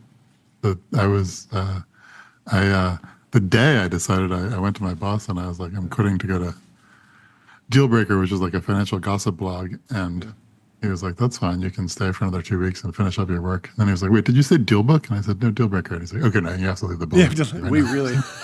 Wow. That's remarkable. Well, I wanted to take your temperature on a bunch of different topics. The first might be prediction markets. I mean, Jordy was joking about it, being able to gamble on this very conversation. Yeah, we've had some uncomfortable moments throughout the year where Yeah. people flood into our chat and they're, betting on what Sam Altman is going to say or Mark Zuckerberg is going to say on one of our conversations, and it becomes very distracting because everyone's just saying, say this, say that, obviously trying to Influence the manipulate the conversation. But yeah, it's been I get a lot of those people. I get a lot of Yeah. the overlap between prediction market people and my readers is pretty high. So there's a lot of people emailing me. But so what I mean, one of my main questions is like, how do you actually get to some sort of ground truth for what's going on with prediction markets? Because there's a world where it was like, this incredible crystal ball for understanding the election. Then it turned into, okay, this is going to give you information about all sorts of different things in the world. And then you peel back the onion and you think maybe there's just a lot of sports betting going on. Like, how do you actually think about the shape of the business today and where it's going? I think that like this stuff about like what people will say, like you look at the volumes on these things, they're like, thousands of dollars. Like it's not like there's a lot of stuff that is fun to write about because it's weird and silly and susceptible to manipulation, but it's just not that big, right? Yeah. When people talk about these companies raising at huge valuations and becoming huge companies, like it's 80% sports gambling. That's like a number I made up. Like it may be less than that as a volume matter, but like it's like the next leg up is sports gambling, right? I mean, that's why they're businesses. Yeah. I think if you talk to them, like their view is sports gambling is this huge opportunity for them to, get people there, right? To get customers who really like gambling and to get professionals who can make money gambling against the sort of like, dumb money customers. And then once you have that, it's easy enough to expand into, markets that make us more informed about the future of the world. I don't know that that's true. And like, if they end up just being weirdly regulated casinos, then like that's possibly still a really good business. Yeah. The question is, how does the market actually evolve? Because you have every traditional sports book adding prediction markets. And so if you have new businesses that can be in 50 states on day one, maybe that grows the market a little bit. But overall, what is the sort of like total enterprise value that all the popular online trading and or betting platforms can really sit at is kind of unclear, right? Maybe. Yeah. I mean, like clearly the big opportunity is like cannibalizing sports betting. The other thing is like, it's not clear what they are because they're exchanges, right? So they're not making money by trading against customers, right? And so like one possible evolution of the market is you end up with people who are either literally sports books or who are like kind of like hedge funds that are replacing sports books being market makers on these platforms and sort of, making their money by trading against retail flow. But like, they're a separate business from the actual, Kalshi and Polymarket platforms. Yeah. Do you have an idea of how sophisticated like Wall Street is around sports betting? Because you have to imagine that like at some point Jane Street or Citadel said like, well, what if we just went and put someone in Las Vegas and started trading? Could we make an edge there permanently? It feels like there might be a wave coming where Wall Street starts having like serious desks dedicated to sports betting, or is that already happening, or do you think that won't happen? Yeah, it's already happening, right? Okay. I mean, like Susquehanna is the big one who like, famously have a sports desk, and like other big kind of like high frequency trading market making firms are dipping their toes into it. Sure. I think it's hard for them to get into like traditional sports book, trading, but it's very easy. Because if you're too good, you regulated exchange. If you're too good, you just get booted. Traditionally, you get limited, and it's just like a different interface and a different regulatory interface too. Sure. Right? Like if you're trading on a commodities exchange, you're trading on a commodities exchange. They can do that. Yeah. So I think they're very much getting into it, and if legal sports books regulated as commodity exchanges are here to stay, then it's also just like whether or not it's a good business opportunity, there's a huge personality overlap. Like you go to these high frequency trading firms, like it's the same type of analysis, it's the same type of adrenaline. So like they're very happy to get into sports books. How are you thinking about insider trading on prediction markets? It feels like this week it seems like multiple people have been making the Steelman argument that it's good. The problem is in some ways it feels like if you don't have insider trading, then it's just a bunch of people guessing. And if you do have insider trading, then you potentially get greater accuracy and like more value out of the markets. And so it just feels like a very tough. I mean, it's very tough for the prediction market platforms themselves to actually talk about. Mm-hmm. Right. Like my impression is that everyone who started a prediction market is a true believer in the idea that like the job is to make markets as informed as possible, and like they all secretly love insider trading, but they're also trying to get approved by the CFTC, and so they have to say we do not allow insider trading. I think the rules are weird, right? I mean, the rules of insider trading in commodity markets are less strict than they are in securities markets because traditionally they're for like grain producers hedging their grain production, so like you're supposed to insider trade. Sure. And I think like maybe a little bit of that philosophy will be imported into the prediction markets, but I mean, if you look around at like the Justice Department is going after, baseball players for rigging gambling in baseball. Like there's no appetite for legal insider trading in most of the markets that will be big money in prediction markets. So I think that the regulatory situation is kind of going to shake out that insider trading is kind of prohibited, but maybe like a little harder to monitor than it is in the stock market. But definitely, philosophically, people in this market don't want that. Do you think we just need a big bombshell case or story to sort of like catalyze some action around that? Because it feels like the sports books baseball case is that. Yeah. I mean, I guess, but sports books have existed for a like long time. So I'm interested in understanding like what would actually change because for what. Like, I don't know, 50 years it's been, longer. It's been, for decades, it's been illegal or, against the rules for a baseball player to go and put a big, bet against them and then throw the game. And so that should just, I would imagine that framework just carries over to prediction markets, but maybe if it's lagging, then we won't actually get codified until there's a big headline case. Yeah, I think there'd be more codified in prediction markets, right? I think the prediction markets have rules saying you can't use material on public information, whereas like the sports books have those rules too, right? But like, I think that it's going to be pretty codified like that. But you're going to have a lot of like the sports stuff. The sports leagues have a real interest in policing, and the Justice Department has a real interest in that's a sexy case to bring if you're like arresting baseball players. People betting on Google search results maybe is a little bit less interesting and a little bit more lucrative. Yeah, that makes sense. And like also we like live in a world where like fraud enforcement is just kind of less of a priority. So like people will definitely get away with stuff in the next few months. Yeah. How did you process Trump saying he would consider eliminating taxes on gambling winnings? Is this just him joking around or something? Yeah, it was kind of offhand, but then the nature of the internet today is you have like 100 accounts on X that are like pseudo news wire accounts, and they'll take one line out of context and then blast it out, and they'll get a bunch of engagement, and then you realize, you look to like an actual credible news source, and you realize that, again, fully taken out of context. But do you think we should be incentivizing gambling in the country? So a couple of things. One, no. Two, like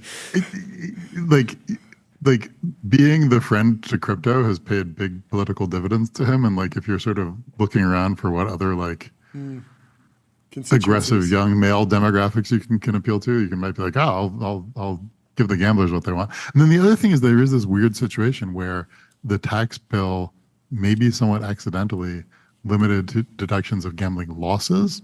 So you can only deduct 90% of your gambling losses, which if you are a professional gambler is like quite devastating. And one theory is that has been very good for the prediction markets, because there's an argument that if you are trading on prediction markets and you win some and lose some and you win 51% of your bets, you can deduct all of your losses. Whereas if you're doing that on a sports book, you can deduct 90% of your losses. And so it's the difference between being profitable and unprofitable. Yeah. As far as I know, that was sort of an accidental consequence of all of this. But like you could imagine a Trump administration liking the prediction markets and wanting to send business their way. Yeah. I want to talk about the potential SpaceX IPO. A lot of people have been processing it in different ways. Some people were surprised this was happening, just given that SpaceX has thrived in the private markets and has plenty of access to capital, and Elon has had a number of bad experiences in the public markets. I have a kind of working thesis that could be a spite IPO. I think we're going to see a lot of IPOs next year, and if you're raising $1 billion, let's say, if you're going to float at like a if you're a $50 billion company and you only need to raise $1 billion, you're not really threatened by IPO. But if you're a foundation model lab such as OpenAI or Anthropic that wants to raise tens of billions of dollars, it's very possible that a $1.5 trillion SpaceX IPO could kind of like suck the oxygen out of the room. I want you to kind of give us your take broadly on it, and I'm curious if my tinfoil hat schizo theory has any merit. Yeah, I don't really know. Well, okay, so first of all, like I read companies might go public next year all the time, so I don't know. I mean, I assume it's true, but like I'm not totally sure. Two, like one thing I've read is that the use of proceeds for this hypothetical $30 billion IPO is to put data centers in orbit. And like, this gets to your spite theory. Like in a world where there's, $10 trillion of, broadly speaking, AI CapEx needs, like there's going to be competition for that. And there's going to be like like SpaceX can kind of, SpaceX has been able to raise as much money as it wants in the private market and like, achieve a, $800 billion valuation and like send rockets into space and be like a fairly capital intensive company while staying private. But like if the next leg is, they need tens of billions of dollars of AI-ish spending, then you might reach the limit in the private markets. And yeah, you might reach the limit in the IPO market too, right? Like there might just not be enough money to go around for all of these AI companies. And then I don't know why SpaceX is in the AI company category other than this data. Well, so here's the other. It is like the Elon complex, right? Yeah, but the other theory is like there's a world where XAI could get rolled into SpaceX and taken public around the space data center narrative. And I think that there's a lot of people that would be excited about that narrative, even if other people in the space economy are saying, hey, space data centers will happen, but it's probably more like a 10-year timeline versus a 3 to 4 year timeline. Yeah. Also, like, I mean, I've read that they're like looking at a $1.5 trillion valuation on like $22 billion of revenue. Like it's all pretty, it's all in a pretty deferred timeline, right? It's in orbit. It's in orbit. Yeah. You're not paying for like that year's earnings, right? So you need some sort of 10-year story to tell.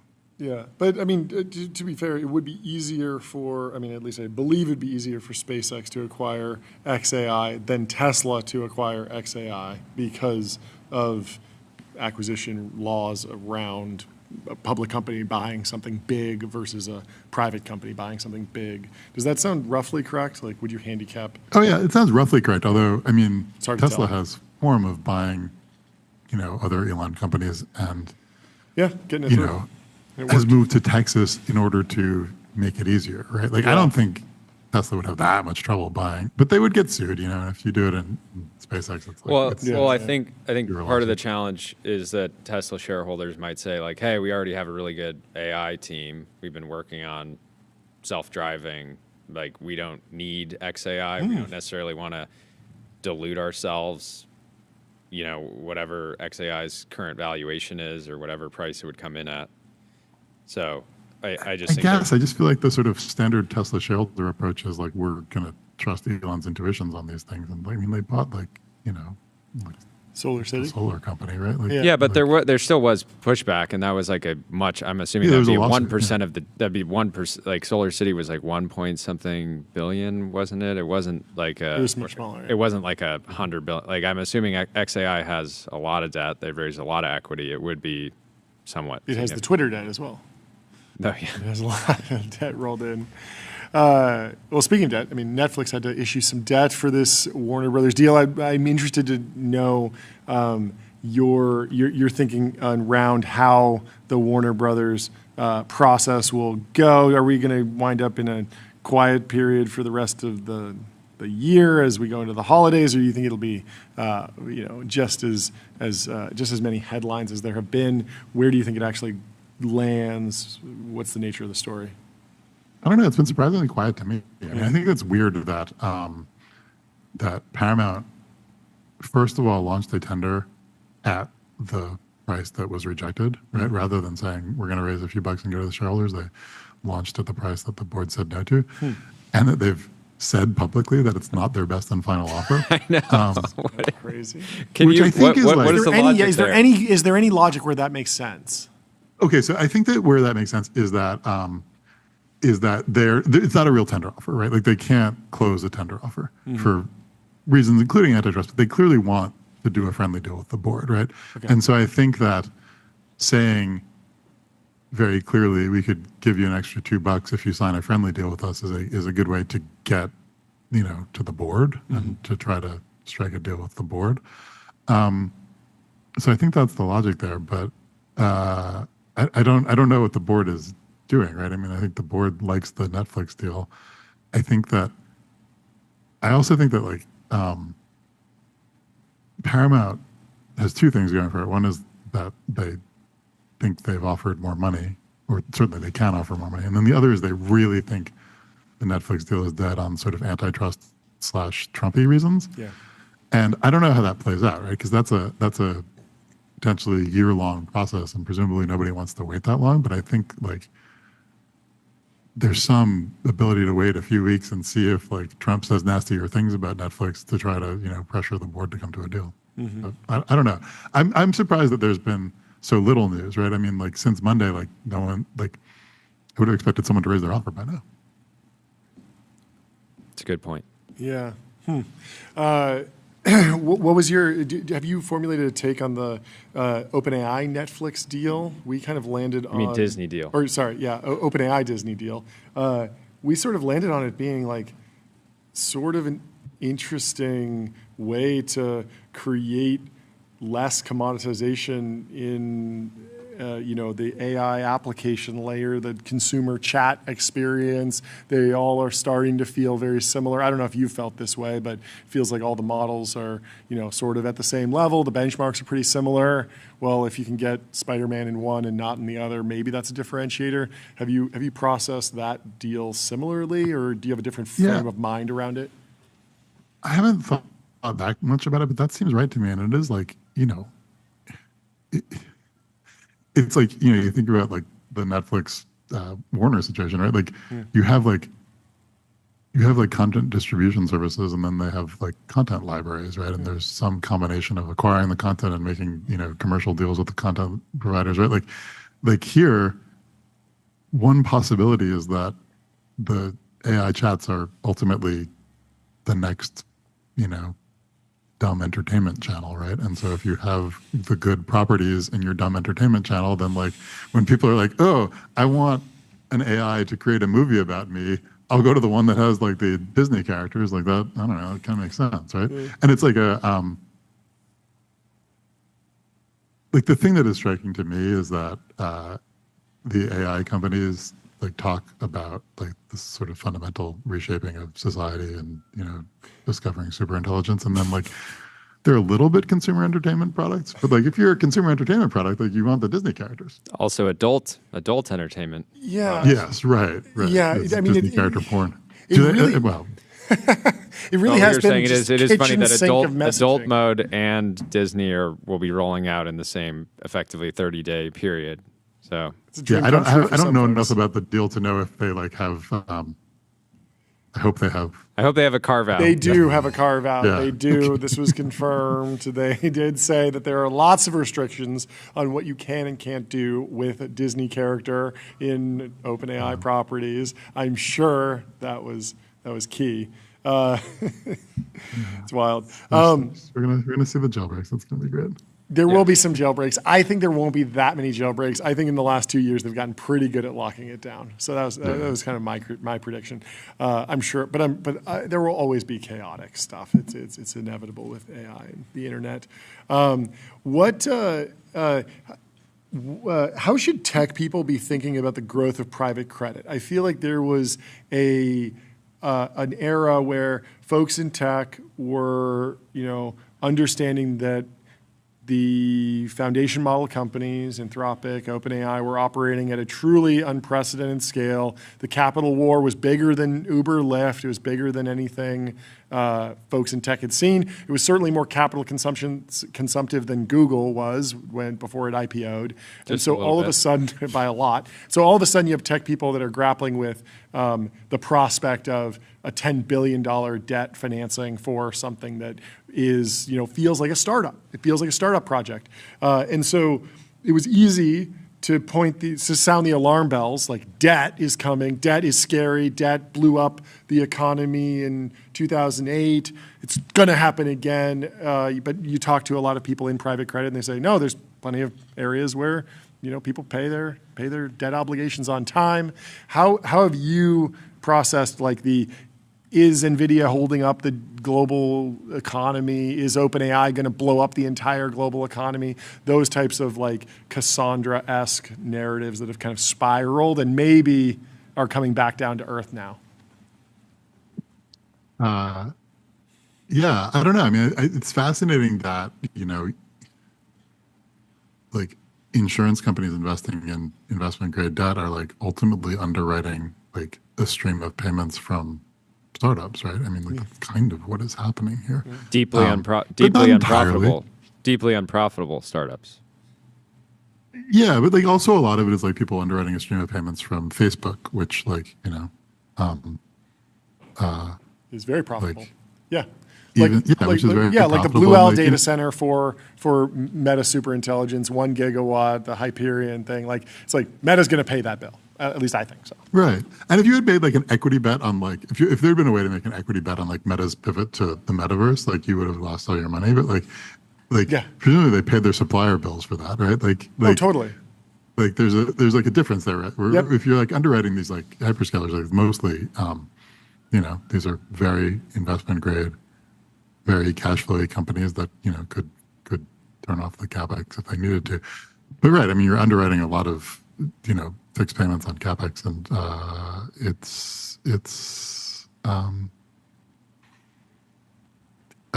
seems a little aggressive for a credit investor, but they're all like one thing about private credit is like it's not going to blow up the economy. Like it's like insurance companies making these bets, so like it's a little bit longer term capital. Yeah. But I don't know. Is there anything in the economy right now that gives you the same sort of jitters that you had during your famous interview with Sam Bankman-Fried, where it felt like at the time you were clocking, like this just doesn't make sense, the math doesn't math? Like it feels like we're frothy, where everyone kind of goes around saying like, yeah, we're in a bubble, but at the same time, it feels like it's a bubble that's built on some real stuff. Like even the prediction market stuff, it's like I can at least trace the cash flows. I might think that sports betting isn't the greatest thing, but like at least I know that the businesses are going to make money. Right. Like, AI sort of replaced crypto as the sort of darling of a lot of investors, but it's just the consumer product is very tangible, right? Like the crypto stuff is all like, oh, we'll make tokens that other people can trade for more tokens, and like it didn't. Wait, that actually sounds like AI too. Because I make Anthropic tokens. I sell them to you. You make Cursor tokens. The circularity is if you want to be troubled by the circularity, it's like a little weird, but it's the difference between that and like crypto, where no one like the thing about Sam Bankman-Fried that was obvious at the time was that he didn't care about crypto. Like he wasn't like, oh yeah, this is a world-changing product. It was like, oh yeah, this is a casino where people will give me money. Yeah. And like AI there's a lot of people who are true believers in it. And again, they've like rolled out consumer products that Disney's going to license its characters, right? I mean, like there's a real there are many real obvious use cases, and so like there's a lot of value being created. And then the question is like, is it commensurate with the $10 trillion of debt that's being incurred? And that's it's not obvious, but it's like, there's something there. There's not. How much would I have to pay you for you to agree to not use any AI for the next year? I'm kind of a Luddite. Like, I mean, I use AI, but I'm assuming it's like for research here and there of like better kind of search. No, give us the prompt for your column. Give us the prompt. Well, what's the prompt? People pretty regularly email me. They're like, I asked ChatGPT to write about this in the style of Matt Levine, and it did pretty good. And they sent it to me, and I'm like, okay, I'm safe for like another 3 months. Yep. It's like never close. No, it just doesn't get the flavor or something. I don't know. Maybe the answer to your question is less on you than like I do it for. Yeah. How have you been processing Oracle over the last 6 months or so? They're getting zero credit for their backlog. Their $500 billion backlog. I think are they trading at less than the backlog currently?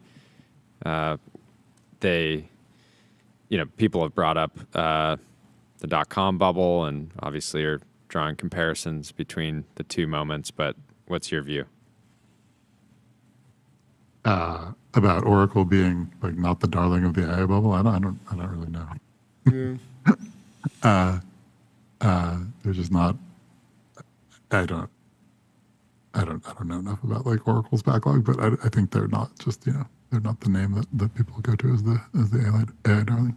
I don't know. The .com bubble is like it seems like a reasonable comp in that. It just feels like obviously, even if there's a huge shakeout, there will be huge value. There'll be an Amazon of this bubble, right? Like there'll be big important survivors of it, which, again, like I can't say wasn't true of crypto, but like there's nothing inevitable about that in crypto, right? Like that was, there's the possibility of nothing happening there, whereas here it's like the changes to the economy and to society are kind of already tangible. The thing that's somewhat of a narrative violation is the median crypto fund has actually done pretty well over the last few years, and it's possible that the median AI focused it venture is very fund much will like the dot-com boom. It's like you got to be in Google or Amazon, or you're probably in a lot of trouble. And with crypto, there were a lot, because it's so liquid. There were so many funds that were like trading in and out. Even if something went way down, it's like, well, they already distributed, they got out early. Like, there's tons of ways to make money. Yeah. I don't know. Yeah. One kind of random question on your workflow. I'm assuming people email you kind of like tips all the time that are really trying to like feed you information on their enemies, things like that. How do you kind of I'm not an investigative reporter, and so like I'm not that useful for that. But yeah, people are like, you should read about this. I get that. And, but how do you? What's your? You should call this securities fraud.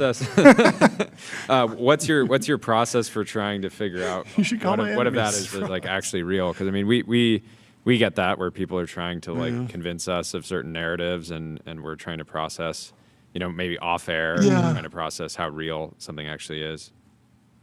Again, I don't like do a lot of investigative stuff. So if people are like, "Oh, look into this secret thing," I'm like, "No." Yeah. So like they, like if they're sending me information about their enemies, it's like, here's their 8K filings and I can read them myself. And I do try not to. I used to like find it flattering when like, big finance people were like, "Let me tell you about this," and then I was like, they're just shopping me their version, and so I try not to. Yeah. Sure. I try not to either have those conversations, or if like I have conversations with a hedge fund manager about how their position is so good, I just don't write about it because it's like too easy to be flattered and persuaded into thinking that what they say is right, and so like I just try not to expose myself to it very much. That's good. Yeah, like I just try to like people are like, "Oh, this is an interesting," like, okay, send me the public documents and I'll read them and I'll make my own thoughts about it.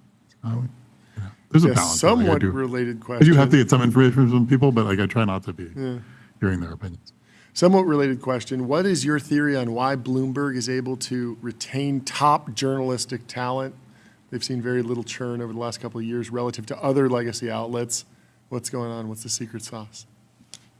I mean, there's a lot of things. Like we have a great audience. Like the audience is so good. Like it's so, there's like the feedback that I get from readers is like they're so smart. Like it's so concentrated in the financial industry. So like the audience is so good. It's the best business model in media. Like we're a good, stable, profitable company in a world where that is not true of a lot of legacy media. Sure.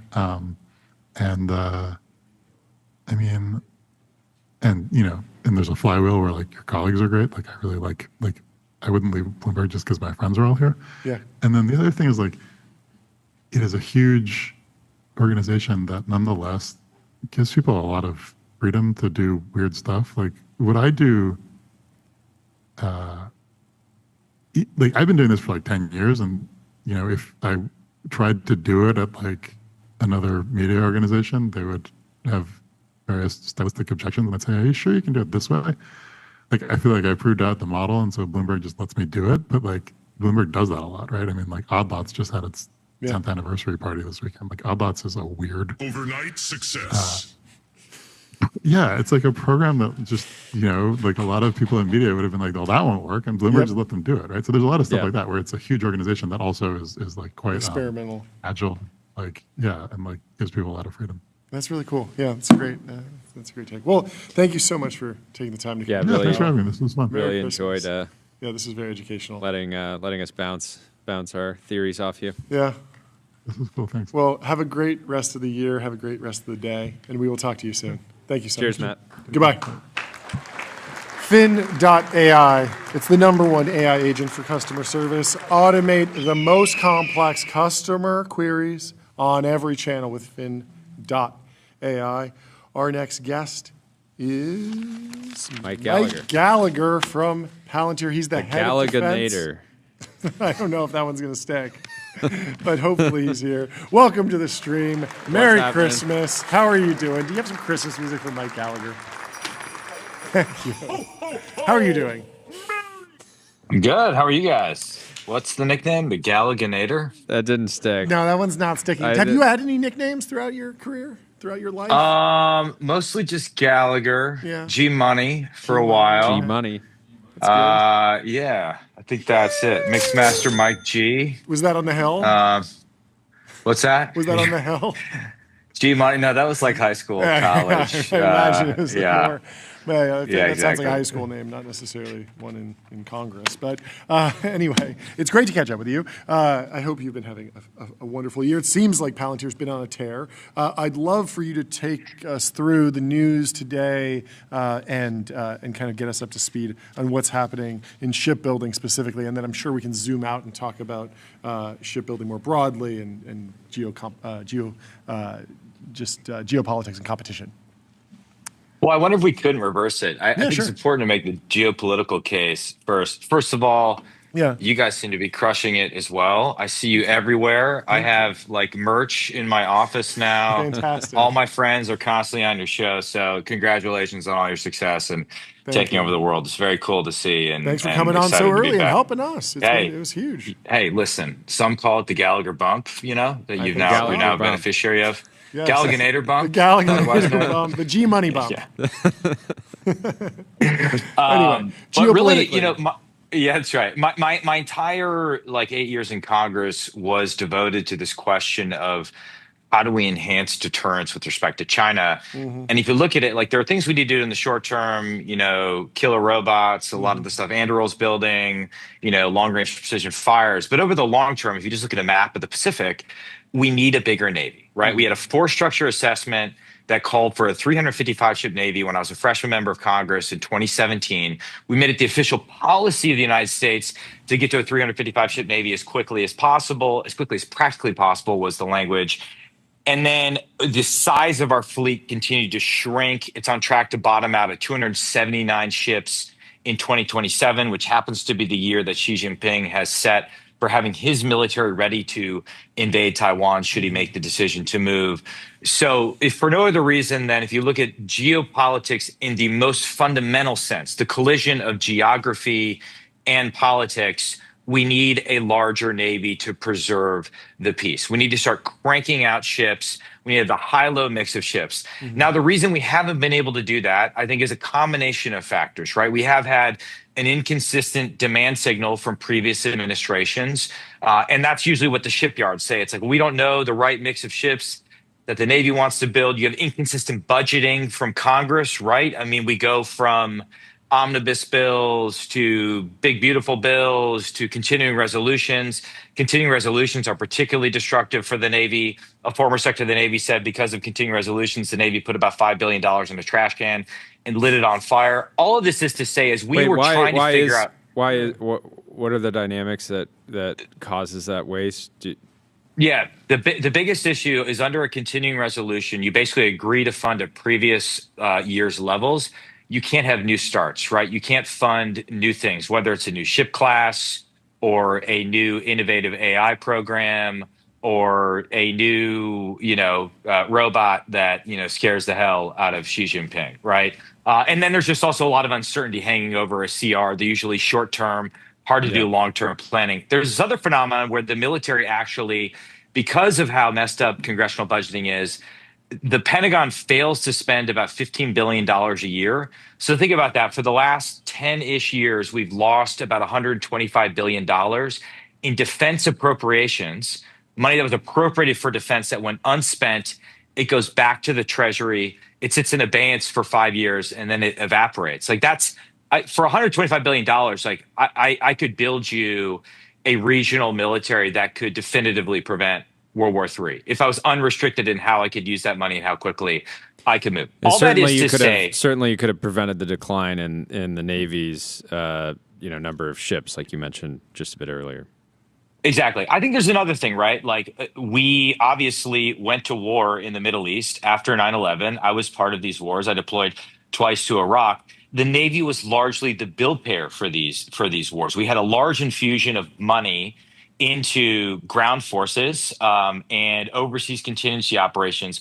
What we didn't spend money on was investing long term in the future naval fleet and growing the size of that fleet as well as the mix of capabilities on various ship platforms. And then we had cost overruns in key programs, whether it's the Ford-class carrier, Columbia-class submarine, the Constellation-class frigate, the littoral combat ship prior to that. So all that is to say, for the first time in a long time now, in the Trump administration, under the leadership of Secretary Phelan, the Navy is taking advantage of some money that was appropriated by Congress for non-traditional bets on leveraging AI and autonomy and applying it to shipbuilding and bringing in Palantir in this specific case to turbocharge production in key shipyards, both public and private yards, and 100 key suppliers. So this is $448 million over 2 years. It's based on pilot work that we've already done at various shipyards and suppliers, the results of which have been incredibly promising. At one shipyard, we saved over 100 or 200 planning days, 20 planning days a week. You may ask yourself, there's only 7 days in a week, but that's because there's 4 people whose full-time job it is. They spend 160 hours working on hydraulic processes. Now with our software, it takes 10 minutes. At another supplier, a process that used to take 200 hours for manufacturing bill of materials is now down to 12 seconds. So just by modernizing the underlying software, leveraging AI, it's our belief that we can maximize production at the shipyards and then link the suppliers to the shipyards and all of that, what's called the maritime industrial base, to the Navy itself. So key Navy officials in general and the Secretary of the Navy in particular can look at the maritime industrial base and understand what's going on in real time and make critical allocations decisions. Because a lot of what's happening at the yards, particularly the public yards, is just simple decisions about what do I buy now, what do I not buy now, and there's really no there's no source of truth to make a sophisticated judgment on that. And that's what causes us to waste money and time. So this is all about maximizing production, getting more ships in the water, and ultimately fulfilling that geopolitical need for a bigger and more lethal Navy. Are there sailors that don't have boats right now, or are we going to recruit a bunch more sailors as we build out the physical boats in the Navy? I mean, I'm just wondering because I imagine if you are an American citizen, you join the Navy, your dream is to be on a boat, and then they're like, oh, we're all out of them. you got to stay on land. That's got to be depressing. But do you think there'll be a recruiting push for more Navy sailors as we build out our fleets, or are these going to be autonomous boats? Are these support ships? How do we think about the human side of the future of the American Navy? Sure. It's a great question. I mean, one thing we've seen in recent years was a full-on recruiting crisis that had little to do with the decline or the growth of the fleet and more to do with a lot of, at the time, it was, in my opinion, a misguided push for diversity, equity, and inclusion initiatives that were based on speciesist political science that really turned off a lot of people. We had a retention crisis as well. The interesting thing is, at least in most services, that's starting to turn around. I was just at the Reagan National Defense Forum.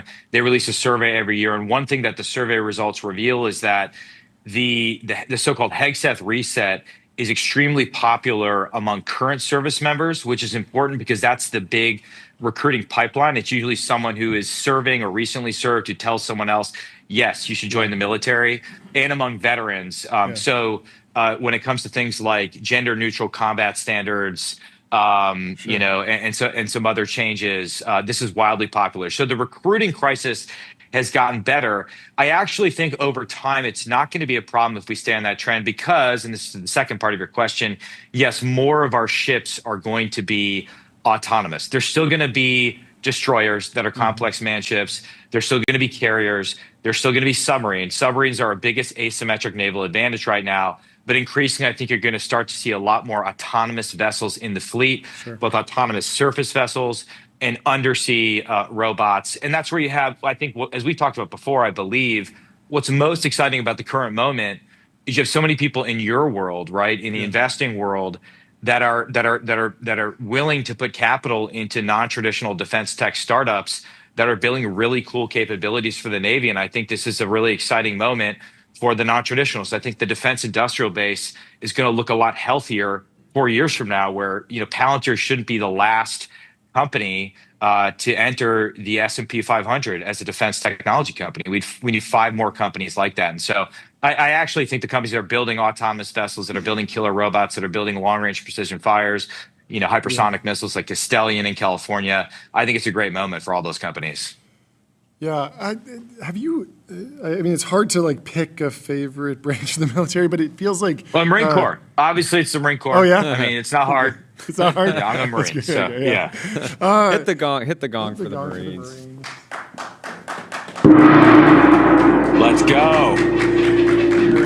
We're not picking favorites, but certainly will. But I am super fascinated by this this Palmer Luckey line that he's been delivering a few times about he wants America to be not the world's police, but the world's arms dealer. And so the idea that maybe if he's building something that can shoot down a drone, that goes in the hands of the Ukrainian service members, and maybe America doesn't put boots on the ground in Ukraine, but we do put, equipment that can neutralize an attack for a Ukrainian soldier. And so I'm wondering how that interfaces with the naval strategy in your mind. Do you think that, are there already boats that we're going to be supplying to other allied navies? We want to build up our own navy, but is there also an incentive to build up ally navies as well? And what role do you think the U.S. will ultimately play in that dynamic? 100%. Well, first of all, Palmer is at the leading edge of a lot of this stuff. And one thing that gives me hope as we look at this new Cold War with communist China is I think our private sector leaders, Palmer's a great example of this. Yeah. Oh, did we lose you? Oh, no. A nation state again. What a coincidence. Wow. He starts mouthing off about near-peer competition. Gets immediately taken down. And get immediately taken down. Well, good question. Sorry. We're under cyber attack very clearly. We thank you for bearing with us. Well, we have the moment I mentioned. I know. The Chinese Navy. It's crazy. Okay. Anyway, kick us back off. Well, I'll make it simpler. I think it goes both ways, right? We are seeing foreign shipbuilders, world-class foreign shipbuilders like HD Hyundai, with Palantir's had a long-standing partnership with. They represent, I think, 17% of the global tonnage that's built. And a lot of the work that we're now applying to American yards is built on some of the lessons we've learned in applying AI to Korean shipbuilding. Hanwha, et cetera, are trying to invest in America. Hanwha bought the Philly shipyard, and that's great. We need more shipyards. We need that investment. And they're going to have, American subsidiaries that are doing important work. So that's one thing. And then on the other hand, and I think maybe the AUKUS agreement, this was the arrangement we had to provide nuclear submarine technology to the Aussies, and is an example where we can take what we're best at, i.e. building nuclear submarines, and share it with our closest allies and get more interoperable vessels west of the international date line to enhance our collective combat power. I think this gets to a broader issue. Really, the promise of AUKUS and a promise of a lot of our alliances in the Indo-Pacific is that we can start to build out something resembling a free world technological industrial base where humans with appropriate clearances, technology can float seamlessly between the borders of countries that we truly trust. And then if you layer on geography and you look at, Taiwan, the first island chain, the second island chain, we need countries, including treaty allies like Japan, to invest more in their military. There we have a really positive story in terms of Japan, what's happening in terms of their investment in asymmetric capability. It's probably one of the best developments for deterrence in the last 20 years in the region. So the answer is yes, all of the above. We need to have a more coherent foreign military sale process where we can provide our best technology and our companies can sell around the world and we make it easy for them. But we also want to leverage areas where our allies might have key capabilities, either to invest here in America or we can fight as a team. And that's where a different sector, what Palantir does with our Maven Smart system, we are the solution for joint all-domain command and control. This is how you see the battlefield, how you see the enemy, how you see yourself. We obviously want us to have a similar, if not identical, picture when we're thinking about how do we fight China with the Aussies, with the Japanese, and with other key allies. We have to fight as a team in order to enhance deterrence on a timeline that's actually relevant. Yeah, makes sense. Jordy, anything else?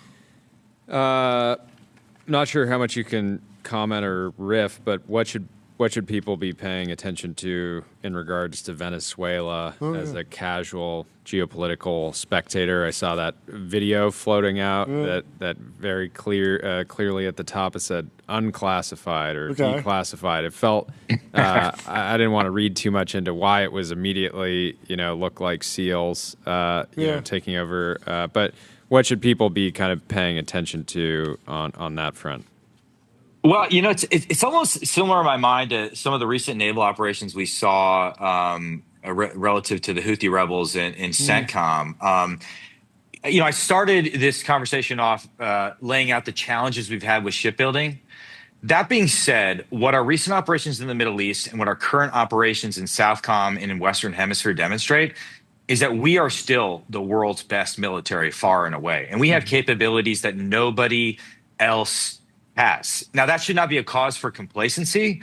Like, we need to build off that. We need to keep investing more in the military. But like, our sailors, our soldiers, our airmen and Marines, like, when you give them a mission and a difficult job to do, like, they will get it done. And if you are an enemy of the United States, like, you should be on notice. When we have presidential leadership combined with military professionalism, there's almost no limits to what we can achieve. And so I welcome a renewed focus on our own hemisphere when it particularly where it intersects with Chinese and Russian influence on our own hemisphere.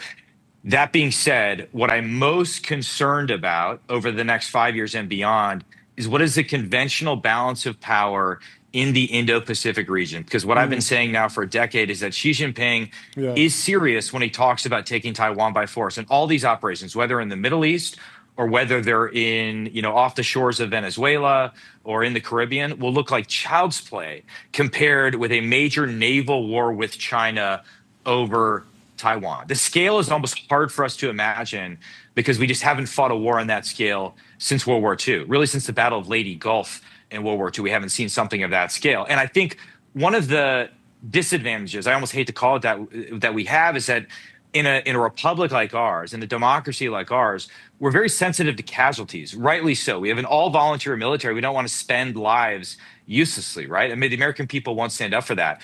In a dictatorship, in a Marxist-Leninist system like that in China, I don't think Xi Jinping cares if he loses 10,000, 20,000, 50,000 PLA soldiers to achieve his lifelong ambition. This is actually a lesson that endures from the last time we fought the communists on the battlefields of Korea, on the Korean Peninsula. They were just far less sensitive to casualties. So I only bring that up to say there are certainly lessons that are relevant across the world, but there are certain things peculiar to the nature of the adversary we face in China that I don't think that I think makes it a much harder problem to deal with than Venezuela, if that makes sense. Yeah, completely. Wild What's times. up with the gong? Can I ask about the gong? Is that the gong can I get is a Gallagher gong? Of course. A Galagong. There we go. The gong is usually the gong is usually a celebration of funding rounds, big numbers, milestones. Chip OS. Yeah, I mean, there's big numbers. This is obviously a massive deal, and so Yeah. totally gong worthy. And the Packers beat the Bears, so There we go. we have a lot to celebrate. There's a lot going on, a lot of numbers. And we should ring the gong every day that Xi Jinping doesn't invade Taiwan, because that sounds terrible, and I don't want that to happen. And you just delivered a very chilling, potential sci-fi future where that doesn't happen. It's miserable. But thank you for everything you're doing to stop that from happening, because I very much want peace in the world and in the Indo-PACOM region. And of course, you and the rest of the team over Great at to have Palantir you are on, working Mike. very hard on that. So thank you so Appreciate much the update. for taking the time to come and chat with us. Thank you, guys. Merry Peace. Christmas. Peace on earth. Peace on Peace earth. on earth. See you. Up next, Turbo Puffer, serverless vector and full text search, built from first principles and object storage, fast, 10x cheaper, and extremely scalable. We have Saagar and Enjeti, the co-host of Breaking Points with Crystal and Saagar, obviously the Realignment podcast, the second time on the show. He's also a girl dad. Welcome to the show. Suited up. How are you doing? Looking sharp. Saagar? Good to see you, gents. Great to see you.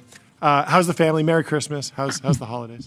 Thank you. Merry Christmas to you all. Family's doing well. That's great. We've she's old enough that we've got her pigtails going. This is true girl dad. Yeah, it's as good as it gets. Yeah, that's amazing. Well, I'm glad that that's going well because it seems like everything else on your timeline is not going well.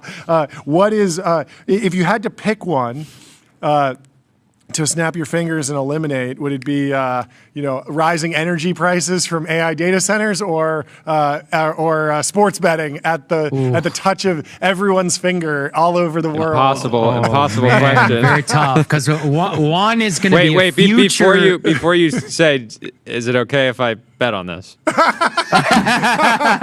I'm sure somebody already out there. There's going to be a market that's going to exist in terms of which one that I would pick. Yes. I don't know. I mean, both are going to be very financially draining to the American household. Yes. Sports betting in the immediate term would probably be the one that I would ban immediately. But power use in the future. Well, what was that reason? There's a recent. That could be bad. I saw a study floating around that in states that sports gambling was legalized, like the average credit score drops 10 points or somewhere in that range. So it has like effectively a direct impact on. Do you think that sports betting is something that will come for us all? Because the odd thing is that I have. John and I have some weird genetic immunity because we went to Vegas for F1 and didn't gamble at all. I have zero interest in gambling. I don't have the bug or something. It just doesn't do anything for me. If I sit down, it actually stresses me out. I'll tell you why it comes for us all. Yes. I'll tell you why it comes for us all. Okay. Even if you casually watch sports, casually watch the NFL. Sure. I don't sports bet. I think sports betting is bad. I still know the line on every game. So because that's how you know who's going to win. Because that's how the drama. I'm like, so and so is the favorite, or the over under on how many yards somebody is going to throw. I shouldn't know that. People should know, but I do. Even just casually, the last time I was on here, I talked about how I think that there's a media bubble in sports because I think sports gambling is just pumping all these money into people with microphones who talk about sports. But that's part of the issue is in all mainstream sports coverage from ESPN, Pardon My Take, everywhere you go, a daily segment is I like the over, I like the under. Yep. Here you're going to take the first half. And so even if you don't bet, you can't help but think about the sport without thinking in sports betting terms. And that's what I would say is like frame domination, where even for people who don't bet, they have to think in betting terms. Yeah, so that's winning in their part. Yeah, maybe I have a weird perception of it because I also don't watch sports. I watch movies a little bit, and but there's no sports that I follow regularly, and so I'm not even getting into the top of the funnel for this stuff, and so it's really hard to ladder me down, and so I'm a little bit more. So of course you were excited to hear that Trump would consider eliminating taxes on gambling. This must have been big for you. Well, okay, let's talk about this though, guys, because he said gambling winnings. And what I was crashing out about was there are no winning gamblers. It doesn't exist. There's a longitudinal study of sports bettors. Only 4% of people over 5 years ever took profit. 4%. So it is a skill issue. Yeah. All right. Here we go. Just be in the 4%. I'll take those odds. You're telling me there's a 4% chance that I could be one of the greatest gamblers ever? Yeah. I love those odds. I'll take them all day. It does exist. I got the over on me becoming a generational gambler. I will tell you, if I had to bet, I would bet on both of you. But statistically, it would be a bad bet. And so the reason I was crashing out is because that is going to give advertising to casinos and sports betting apps who are like, all your winnings are tax-free. There are no winnings. The winnings are fake. Yes. 96% of you are losers. Yes. And all it will do is it will increase that funnel of people who may not previously have sports. Be like, it's tax-free winning. I mean, I can't lose, right? Except I'm going to lose. Yeah. So I think it's really disgusting, basically just giving away. Well, we don't know it's going to happen yet. It was an offhand comment, and hopefully it doesn't go anywhere. Just him having fun. Well, since you're the resident Puritan on this show. Do you believe that you can drink responsibly? You can have a glass of wine every once in a while. Obviously, you don't want to become an alcoholic. Can you ever responsibly sports bet? Like Super Bowl squares.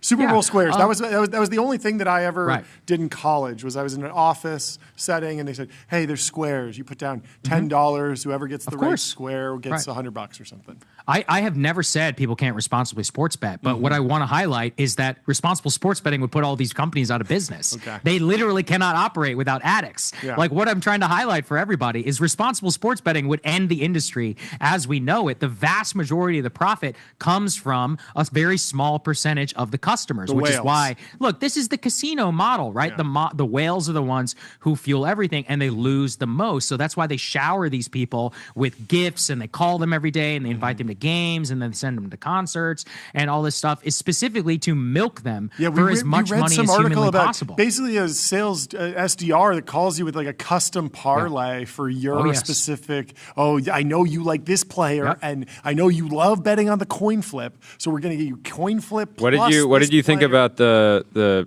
policy, like an MBS policy in Saudi on like you got to be in your bag to be getting cracking open a cold one on the boys? So I mean, in principle, I'm smiling a little bit, but no, I mean because I lived in the Gulf, guys, I can explain this to you. Okay. That's just a way to target the Indian laborers, so I oppose it. So the way that it works over there is that they create this entire social structure so that all the Indian, Pakistani, and all these other laborers, like the day laborers, are basically excised from all polite society, and they don't want them drinking, so they're just going to set an income cap to make sure that the foreign laborers don't get to have a drink as well as their own people, and it would just apply to like the wealthy white expats. So because I know that it's just basically going to further immiserate their like slave labor population, I do oppose it. But just broadly, I just want to get to the fact, from the gambling thing, like there is no such thing as a gambling company that can operate profitably with responsible gambling. Like if it literally would cease to exist. And remember, because people always forget this, these sports betting apps, if you're actually good, they ban you. They literally do not allow you to place any large wagers. Or they limit you. They say we want you to be responsible here. No. They don't limit you because you're responsible. They limit you for joking. being too good. I think Nate Silver is banned from sports betting. He is. Yeah, he's limited on all the major apps. My major question when somebody tells me they're like, "Oh, I'm pretty good," I'm like, "Oh, really?" I'm like, "Have you ever been limited?" And they're like, "No." I'm like, "Yeah, you're a loser then." I'm like, "If you're any good, you would just be limited. That means you're a statistical loser." Yeah. Well, you need like a complicated network of people that can make bets. Shadow accounts. And it's a whole thing. And I mean, we were just talking to Matt Levine about this. Like Susquehanna has a desk, like an actual trading arm of their firm. Like it's very serious. Like some guys trade oil and gas. Now there's people that are trading the. I can't name a sports team.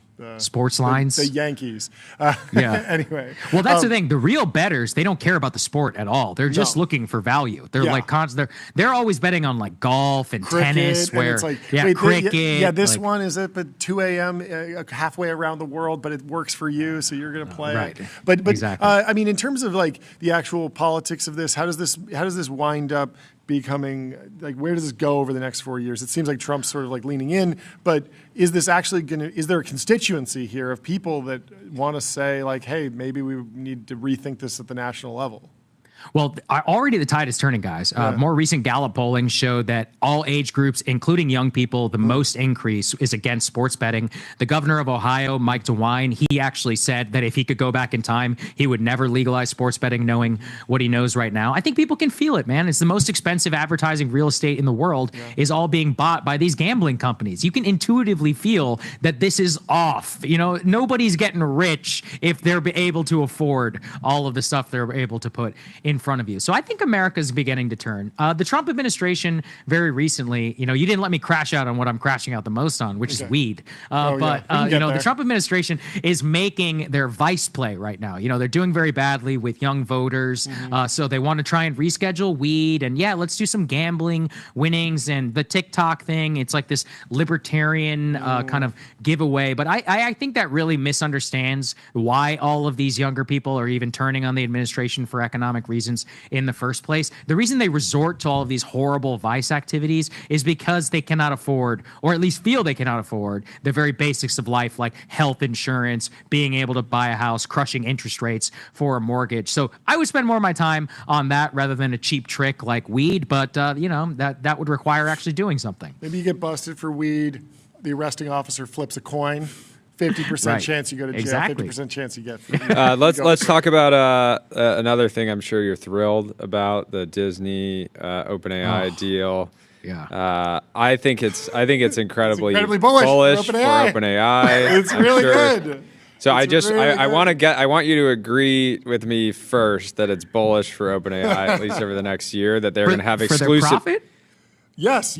Literally, because literally because Yeah. like if you're a dad and your kid comes to you and says like, I want to be in Frozen or I want to be in Star Wars. Well, there's only one app that can deliver that, and even if Nano Banana is a little bit better for today, it's like you'll go to Sora because it's there. Yeah, sure, it's bullish for users. It's for creating more users. I think it's one of the worst things that I've ever seen. I mean, last time I was on here on the show, I was like, Sam Altman is like, yeah, we're going to do AI porn. And I was like, oh, well, I thought you were going to cure cancer, but okay. And so now we're going to have Disney princesses to addict children, like you just said, so that daughters and others will come to their dads and say, can you create a video of Elsa saying my name and doing this, and this, so that we're continuing to breed the phone addiction. And as you guys all know, we're also going to see the most disgusting pornography known to man as a result of. Yes, I know that they have controls and all that. They're very easily. They're not. No, they're not. Have you guys been on Sora? Have you been on Sora or Grok or any of these things? They're not that good at it. Okay, people have been playing around with trying to create some pretty disgusting. John is a little too confident that I'm pretty confident. I also had absolutely them not. Yeah, I just think I don't. The internet will always figure out a way to jailbreak. Exactly, anything. they will always find a way. Earlier in the show, I went to Sora and I said, "Put me in a Sora video fighting Spider-Man and Darth Vader." Okay. And it said, this content may violate our guardrails concerning similarity to third-party content. So whatever deal they announced, they haven't implemented it yet because I got completely blocked. But I don't know. As I've scrolled, I don't scroll Sora that often, but as I've scrolled, I have not seen shocking stuff. I was reflecting with Jordy about some of the crazy stuff that was on the internet when I grew up. I mean, the stuff that people would send you a link to, you'd open it up, it would be like jump scare level. I feel like I have not gotten that from ChatGPT randomly. I have not gotten. I think if you want to make the argument that this is so bad because it's going to get kids more addicted to devices and their phones, like you just got to go even further and say like, well, we should ban all electronic devices for children or ban, and maybe you're speaking my language, brother. Yeah. Well, how do you feel about some of the? How do you feel about that new law in Australia that's banning social media? I love it. Yeah, you don't think it's going to create a bunch? You don't. Why? But you don't think why that? not put it on the parent? Why? I mean, So my concern. It's like there is plenty of evidence out there. There are plenty of access controls. You can set a passcode. You can. I mean, yes, like the really inventive 13-year-old can go out and make the money to buy the iPad and hide it under their bed every night. But like in general, parents do have the ability to, effectively be the own authoritarian of their home. Why do you need the government? Why do we need a nanny state? Yeah, my concern with these laws as you guys is, understand. Yeah, go ahead. Yeah, my main concern is if you tell a group of young people like, hey, you can't use these apps, there will be new apps created. It's not hard to make a social media app. And there'll be new, like, kind of homegrown, Wild West social media apps where there's no the properties aren't doing any content moderation. They don't have any groups that are trying to make sure that pedophiles are not able to get on, et cetera, et cetera. So I think it'll just create a bunch of like dark corners of the internet that could very well be worse for kids. It's certainly possible, but to just answer like the spirit of the question, which is basically like, why should parents not be the sole responsible ones for this?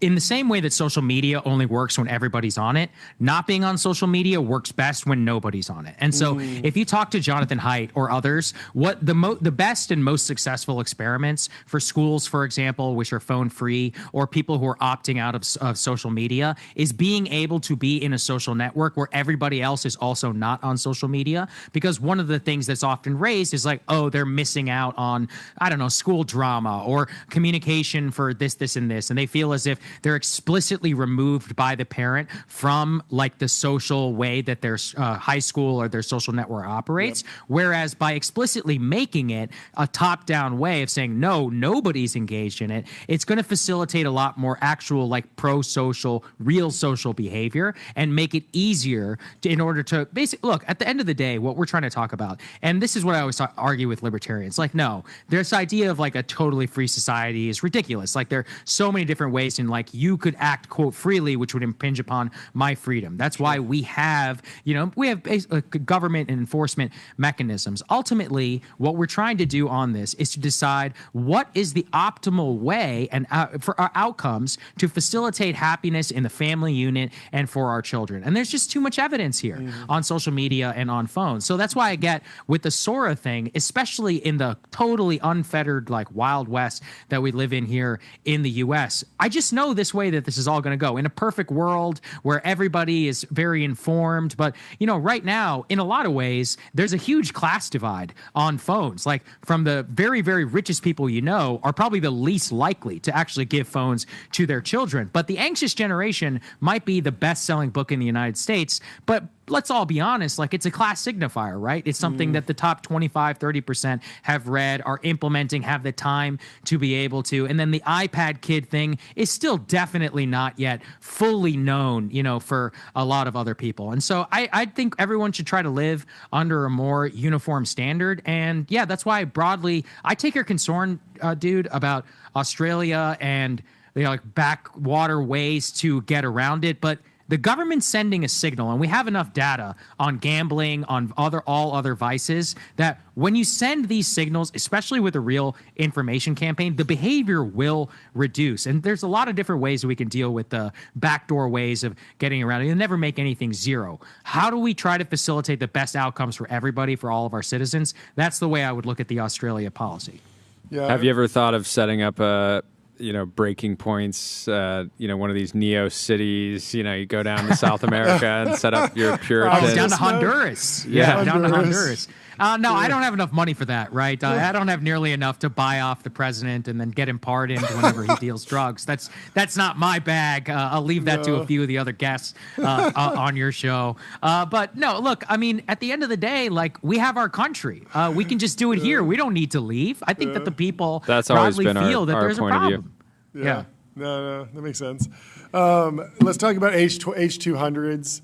NVIDIA is now able to export them to China. The previous rhetoric was we're not going to give China the best. We're not going to give them the second best. We're not even going to give them the third best. We're going to give them this nerfed H20 chip that's 2 generations behind, blah, blah, blah. Now we're giving them the second best effectively. The argument in favor seems to be keep the government out of the boardroom, and Jensen is a founder of an American company. Let him sell everything. Again, to your point about the AI, it doesn't seem like you're doom-pilled. Is this nuclear weapons? No, it's AI slop. Let them have it. If slop is so bad, don't you want our enemies? Don't to you have want our They're much smarter than us, and they're not going to allow any of that. They don't have any problems over there about Sora or about image generation. Do they really though? Do they have like incredibly high rates of youth unemployment? Are they not using the phone to kind of medicate? Yeah, what are those 20% doing all day? Yeah, I mean, that's a great question. Is it phone related, social media? I'm not entirely sure. They don't seem to have the same issues, at least in our way. Obviously, they're going to have their own unique set of circumstances. But on H200... Imagine being one of these unemployed Chinese youth and having no job, but also no slop, no sports betting, no weed. What are you doing all day? You're getting shamed by your elders for not having a job. So That's rough. what we need. All right, That's what we need. Suppose. That's a good thing. I suppose. Yeah, no, that's great. That's what maybe you're studying, maybe like. you're practicing, maybe you're growing, you're studying the blade. Studying the blade, yeah. Hopefully you're studying the blade. Studying the blade. But anyway, I love sorry. it. H200s. It seems like a wild H200. reversal. You know, to say what your kind of articulation of the H200 policy, it's more complicated. And I've spent the last couple days interfacing with some of the guys who are pro exporting H200. I'll give their argument. Their argument is to keep China on the US and NVIDIA technology tree as long as possible. So what would happen, according to them, is if we cut off H200, what it would mean is that Huawei would have the impetus and the incentive to not only compete, but to have all of the developers in China and everybody there explicitly build the software, everything on top of that, right? And so the argument that was posed to me was that it was a bad idea and a mistake to not have Android be to not have Android and other operating systems that are explicitly US based be dominant in China, and that the domination of Harmony OS is actually bad for the United States. And here was my counter, and I'm really curious for what you guys think, is that in a world, as we see with Apple, where we see a huge portion of U.S. business, which is based in China, there has never been, at least in my opinion, over the last 25, 30 years since the PNTR with China, the reopening of trade relations, we have never had a situation where we have a huge business penetration in China and that company ever really stands more for American interests. Usually what happens is that the Chinese use U.S. market penetration, like U.S. companies' market penetration, to make that company a lot more malleable to Chinese interests and to basically make them this multinational actor, which because of their ability, policy, and scale, they can shape for their own interests and strategic, let's say, direction. So the point that I really am trying to make here is that I understand the technology tree argument entirely, but the longer that Jensen, NVIDIA, and others see China as this gold mine, which he obviously does, he's over there once a quarter kissing their ass on camera, out in the open. They have a dedicated R&D center in Shanghai. Yes. Yeah, right, but it's not just that. He goes there and explicitly is like, I want to continue to do business in Beijing as long as possible. He's been lobbying against a lot of these export controls. It's obvious that a lot of his stuff is getting transshipped via Singapore or whatever. Even the Blackwell chip, I'm sure you guys saw that very recently with the DeepSeek research that came out. But the point remains, he knows it's good for his business. The more that this remains kind of an opening, it's going to have somebody have to straddle both sides, and it's going to be a lot more beneficial, I think, for the ability of the Chinese to shape him as opposed for us to be able to have our companies working in our national interests. And look, I mean, there are more libertarians who are listening to the show would say our companies shouldn't even work towards our national interests. Their sole job is to make profit. I think that's a ridiculous argument, sitting here in Washington. And especially just over the last 30 years, I just don't think that there is a good example from Hollywood to tech or anywhere else where they've made a lot of money in China and they become, very reliant on that business line where they have not shaped themselves as lobbyists against, any more hawkish Chinese action. I think my read on it generally is that selling into China will make it more expensive for them to reduce their reliance on the US AI stack. They still will do everything that they can to reduce that reliance, but which they are. But yeah, it's going to be more expensive because there's clearly the Chinese companies in AI have a lot of demand for chips, and dollars that they spend with NVIDIA and other players are dollars that aren't going back into local, kind of national champion. I'm trying to think of the counterexample, and all I can come up with is the Hermes Birkin bag. As we've exported the Hermes Birkin bag to China, well, that's French. That's a French company, not a U.S. company. Right? But so it's Western. Really but they have become dependent on it, and the more Birkins that they buy, the harder it is to rip out the authentic Birkin bag, much like the NVIDIA GPU, where the CUDA stack and the open source CUDA ecosystem has been built up around. No, I'm still somewhat sympathetic to the hooked on the AI stack. I get it. I just want to say, difficult. I don't think it's fully.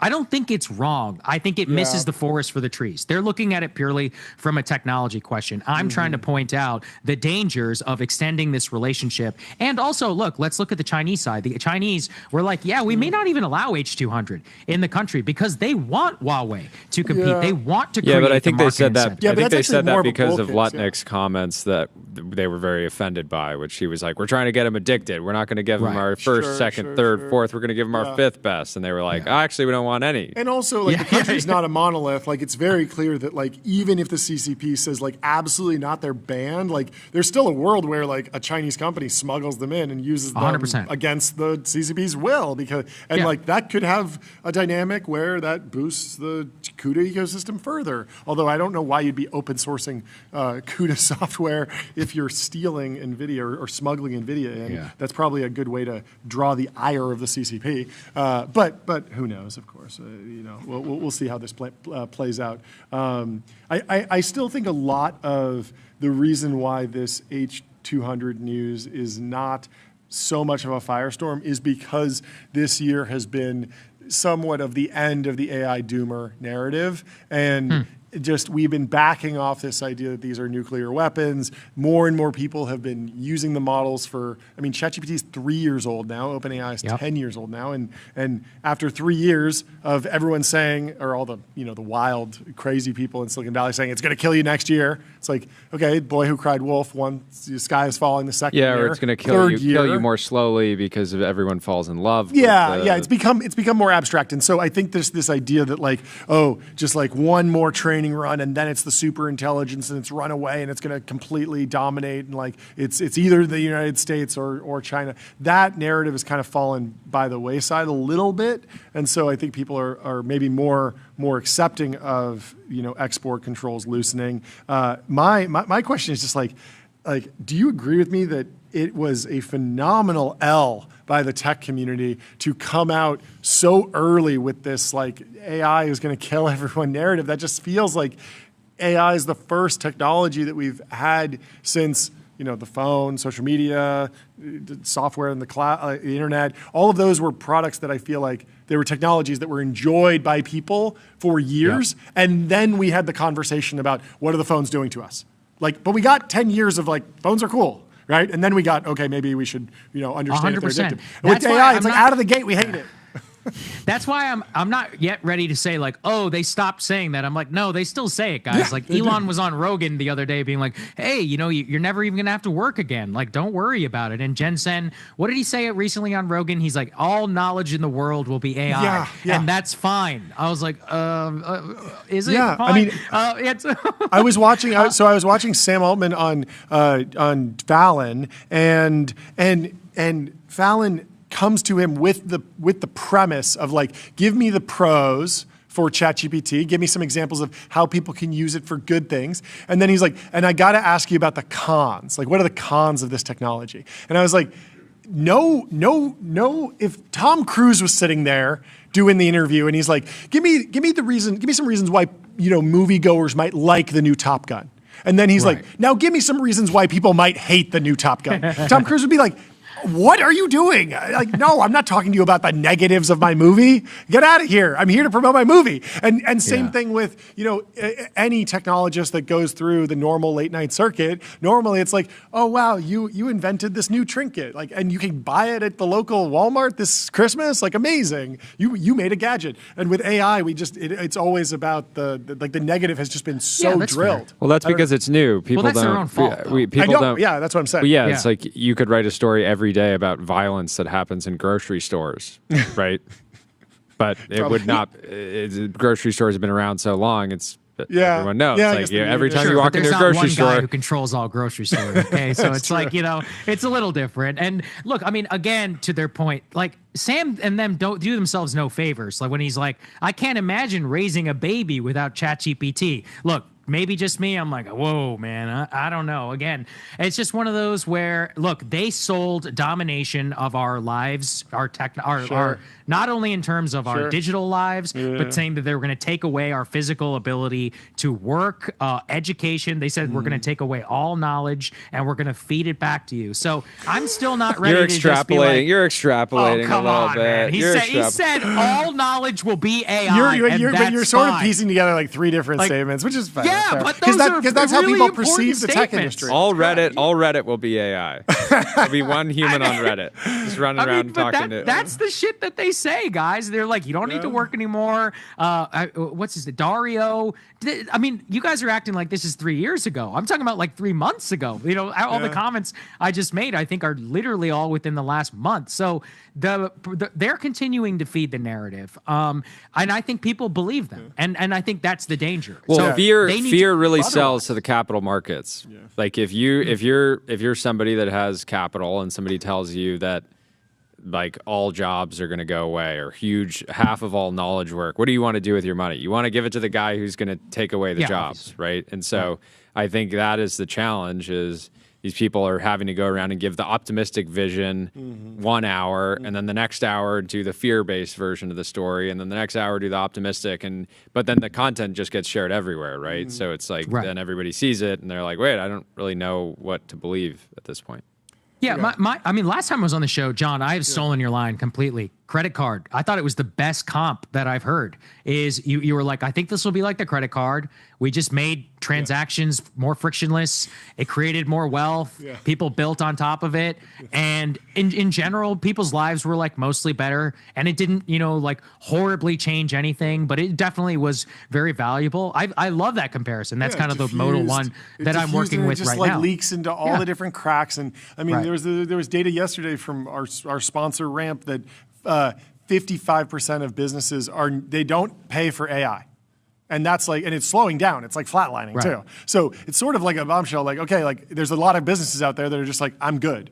And it's like, they are good because they're using other products that probably have enough AI in them. And so if they're on a POS system, they're indirectly buying AI because they hired a creative agency to make a logo, and the creative agency used AI or whatever. Or there's, their back end finance and all that stuff. I totally agree with you guys, but that also doesn't justify the valuations, and that also doesn't justify the spend. It might justify the valuations. I think it doesn't justify the panic and the fear and that it's going to kill everyone. It's like if we're talking about the credit card, it is like much more incremental. But of course, there are other sides because we have the social media angle. I agree that that's where it'll end up. I'm mostly with you, but I can't help but take them all a little bit seriously. I mean, these are the wealthiest, most powerful people in the world. So like when the wealthiest guy in the world says, I don't need to work anymore, and especially if you're walking out there and you feel very out of control of your own life, and you hear about the data center stuff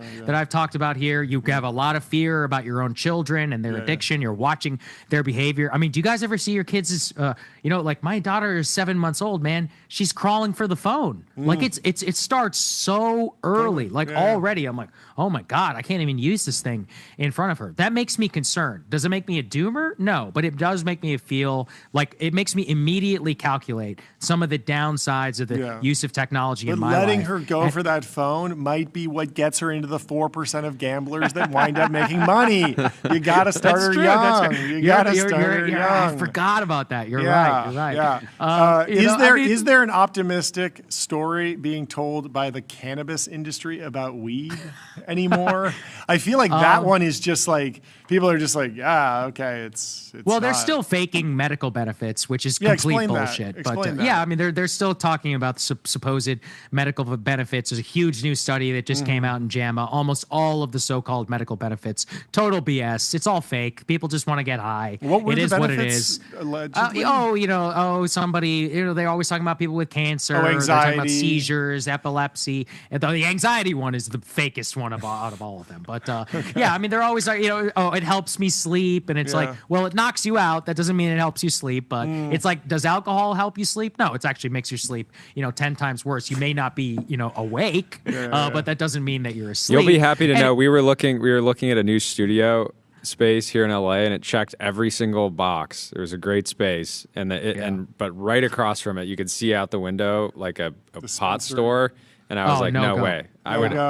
There's no. I just don't want to look at the flashing lights and the. There was another studio that we looked at where it was like the royal flush of gambling sin companies. It was like the previous 3 companies had been like an adult content, a weed company, and then also a gambling company. And we were like, that is just a cursed building. It was like an amazing building. We told our broker, we're like, sorry. It's just like it has bad vibes. We can't possibly be there. I totally agree.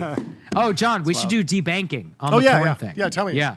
This is so interesting, guys. Okay. So you guys know about the whole debanking, Andreessen, Zuckerberg, everybody goes Operation Choke Point 2.0, right. Nick Carter's been on the show. So the Treasury Department takes this seriously, and they conducted a study, and they just put out their report 2 days ago from the Office of the Comptroller, and I was reading it this morning, and it's like, oh, they've unfairly targeted gun companies. I was like, okay, that's bad. They've unfairly targeted oil and gas. I'm like, oh, that's ESG. Yeah. We hate that. And they're like, the banks have unfairly targeted the adult industry. And I was like, whoa. I was like, hold on a second. Wait, what? Wow, what was that? So they are actually pressuring, the Trump administration right now is pressuring via this report banks to do business with porn companies. Now, why do the banks not want to do business with porn companies? It's not just vice clauses. It's because they're afraid of the internal standards that these companies have been doing now for decades, where they're often in violation of the law whenever it comes to children, exploitation, all of this, and they don't want anything to do with that. That's why OnlyFans, had that problem at one point. So our the debanking conversation is now basically being weaponized, by the government to potentially force the largest financial institutions to do business with major porn companies. And so this brings Jamie me back Dimon needs to to run the for whole president. vice stuff. He's like, I've had enough. If you twist my arm on this one, I'm going to get in the White House. So, come on. The idea he doesn't want to do business with the porn companies because he has a heart, get out of here, okay? They're desperate to take their money. They just don't want the risk. I don't know about that. It's not that big of an industry. JP Morgan has trillions of dollars. Come on. What was it? $2.2 billion from consumers in the U.S. just last year? It's not nothing, What is that? $2.2 billion. Ants? Yeah, what is that? No, that's only OnlyFans. You're talking to AI. What do you? We had a guy on the show earlier who brokers big land deals, ranches. What do you think the odds are that Breaking Point's a decade from now is just based on a big ranch property in Montana, and you're just yelling into the microphone? It's possible, man. Regenerative farming, just fully off the grid, except for Starlink. Right, I'll need Starlink to be able to zoom in, to be able to do shows like this. But it would be a bad idea. I put it at 55%. You want to make a market? Should we make a market on Kalshi? Yeah. Well, making a market. What was Tariq's exact quote? By the way, Tariq, if you're listening, I've been trying to get in touch with you, man. Please come on my show. But Tariq, what exactly did he say? He's like, our goal is to be able to create a market. Going on Breaking Points is like Sam going on Tucker. That is wild. Yeah. Hey, that was good for Sam, wasn't it? Because it showed that he was open to difficult conversations. So, like I said, if he PR person in Silicon Valley believes that, but I actually do agree with you. I do think it was good. No, I mean, look, if you're going to live in a world where you're going to, make all of these claims and you're going to have a high level of distrust already from the Democratic populace, then you're going to have to go out there and defend your business. I mean, all of the big tech companies have been doing that or had done that for a decade prior. I know that they all now think that was bad. I totally disagree. I think going on podcasts where you're just fluffing your product all the time makes you look even more disingenuous, and you should come face hard questions. But yeah, I mean, he said, we're going to make a market between every difference of opinion. And so look, Mr. Tariq, I would love to speak with you about why you think that's a good idea and vision for our future and some of the protections that you may have in place. John, did you read the prediction thing I sent you about the Russian map? I love this story. The war. This just came out. So I actually used to be an intern there. It's called ISW, the Institute for the Study of War here in Washington. What they do is they create battle maps. And so there was a poly market for like 1.3 million on this particular map. that was trading on this map, and there was like a 33,000% payout if Russia seized a particular town in Ukraine on this date. And the story that's now come out is that the guy who worked at the think tank altered the map specifically for that date so that the market would resolve in that 33,000% payout for that specific date of bet. And now the think tank has actually come out and said that they fired that person and that he violated their internal principles by going in and editing this map beforehand. And it was a sizable enough market. We're not talking about one of these $5,000 ones. We're talking about 1.3 million. So I just want to highlight that, just in terms of how these prediction markets and all that should work. I've been reliably told no realistically large market, even trades on anything degenerate. I can't think of anything more degenerate than betting on the fate of individual Ukrainian towns in a war of attrition. The really dark, but what if you just dark ones. What if you just load $1 billion into a world peace contract, and then everyone has an incentive to bring world peace around? You're going to need a hell of a lot more than 1 billion. If you're going to shame me about 2.2 billion, you're going to need a shitload more than 1 billion. Yeah, maybe it's really, $1 trillion.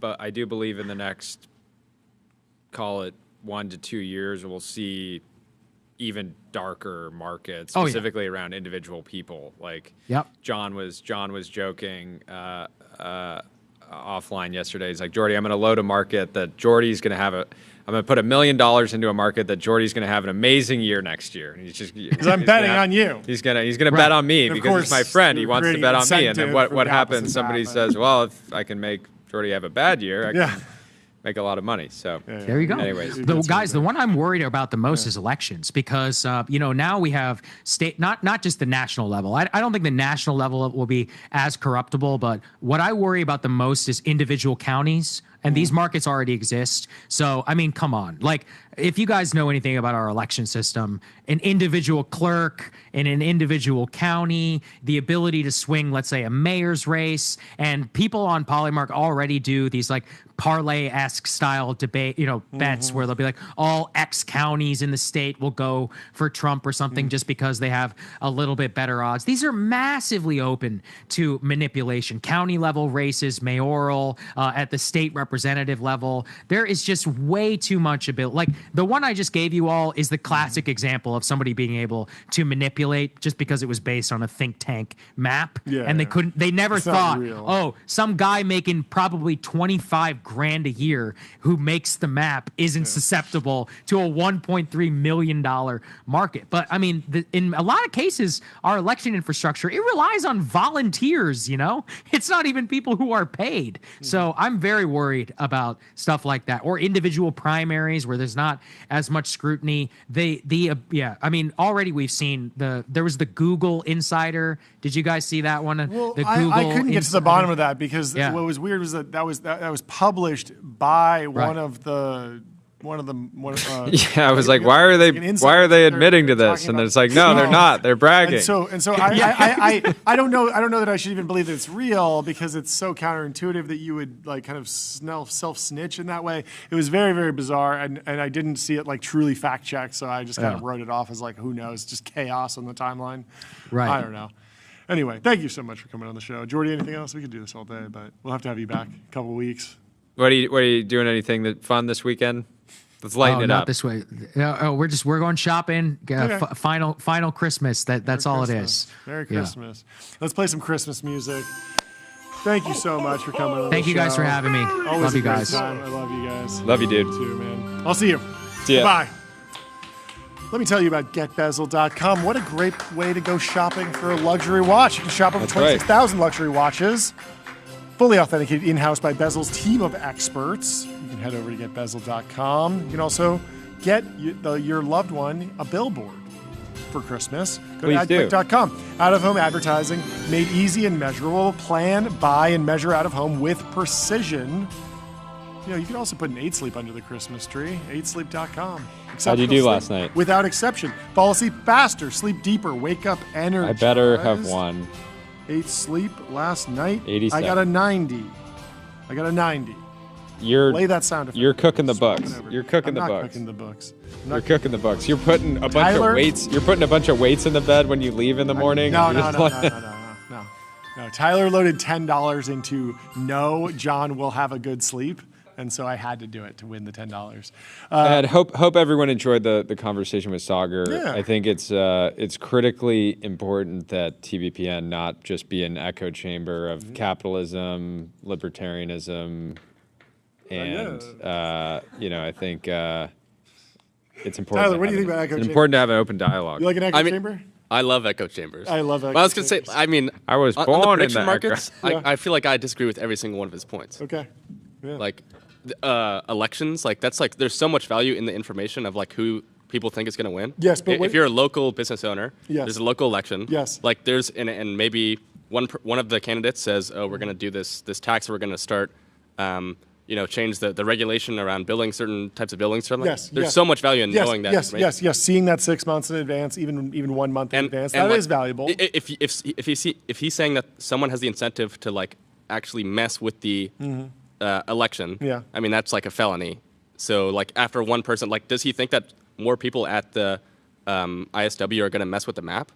Yeah, I don't know. Yeah, it's like one. The first time it happens, it's bad. But it's like if there's economic incentives to meddle in local elections, like at the end of the day, there are laws. I don't know. I think. I would be much more worried about a normalized situation of the opposite, where the insider trading, not changing the underlying outcome of reality based on a big market, but the opposite. Like how the market will resolve, so you size up the market as much as possible. But we're clearly going to be grappling with both of these issues going forward. Sean in the chat says, "Lock me in the echo chamber. Never let me out." That's amazing. Well, speaking of Sean, we got a post from Sean Frank here. He said, we are in the Shop Ads beta, and it has been great. Eric Seufert has a story here. He says, Shopify is expanding shop campaigns with a new ad format that allows merchants to recommend products on other merchants' websites. So you're already in the checkout flow. You're buying a Ridge wallet, and you see, would you like some Tacovas to go with that Rich wallet? That's basically what's happening. Very cool. David Stickland says, tell me why you would want to encourage someone to click away from Ridge to another website after you paid to get them there. And I think the answer is that it's basically like an after sell, post purchase. You have someone and you can cross sell. So you're not necessarily surfacing an ad that will take someone away from your checkout at the most valuable point. It's that the Shop app. The way I use the Shop app is for like tracking an order, right? Yeah. And so if I'm in there and I bought something and then I get served something else that says like, hey, you bought this, you might like that. It's just a valuable ad placement. I think it's pretty additive. Well, speaking of advertising, John. Wander.com. Here's an ad for Wander.com. Book a Wander with inspiring reviews, hotel Find great your amenities, happy place. dreamy beds, top-tier cleaning, and 24/7 concierge service. It's a vacation. Quinn had a post here. I've been seeing this lately. Meta has a special ad unit that they reserve for themselves. It's like a personal ad for the Meta Ray-Ban glasses. I've gotten this actually multiple times this week. It's a fantastic placement. And what's notable is you actually have to hit the X to like close it out. So if you just see it and scroll past it and you close the app and join again, it'll just be back there. So really one of the greatest ad units of all time. It's a fantastic ad unit. Well done to the Meta team.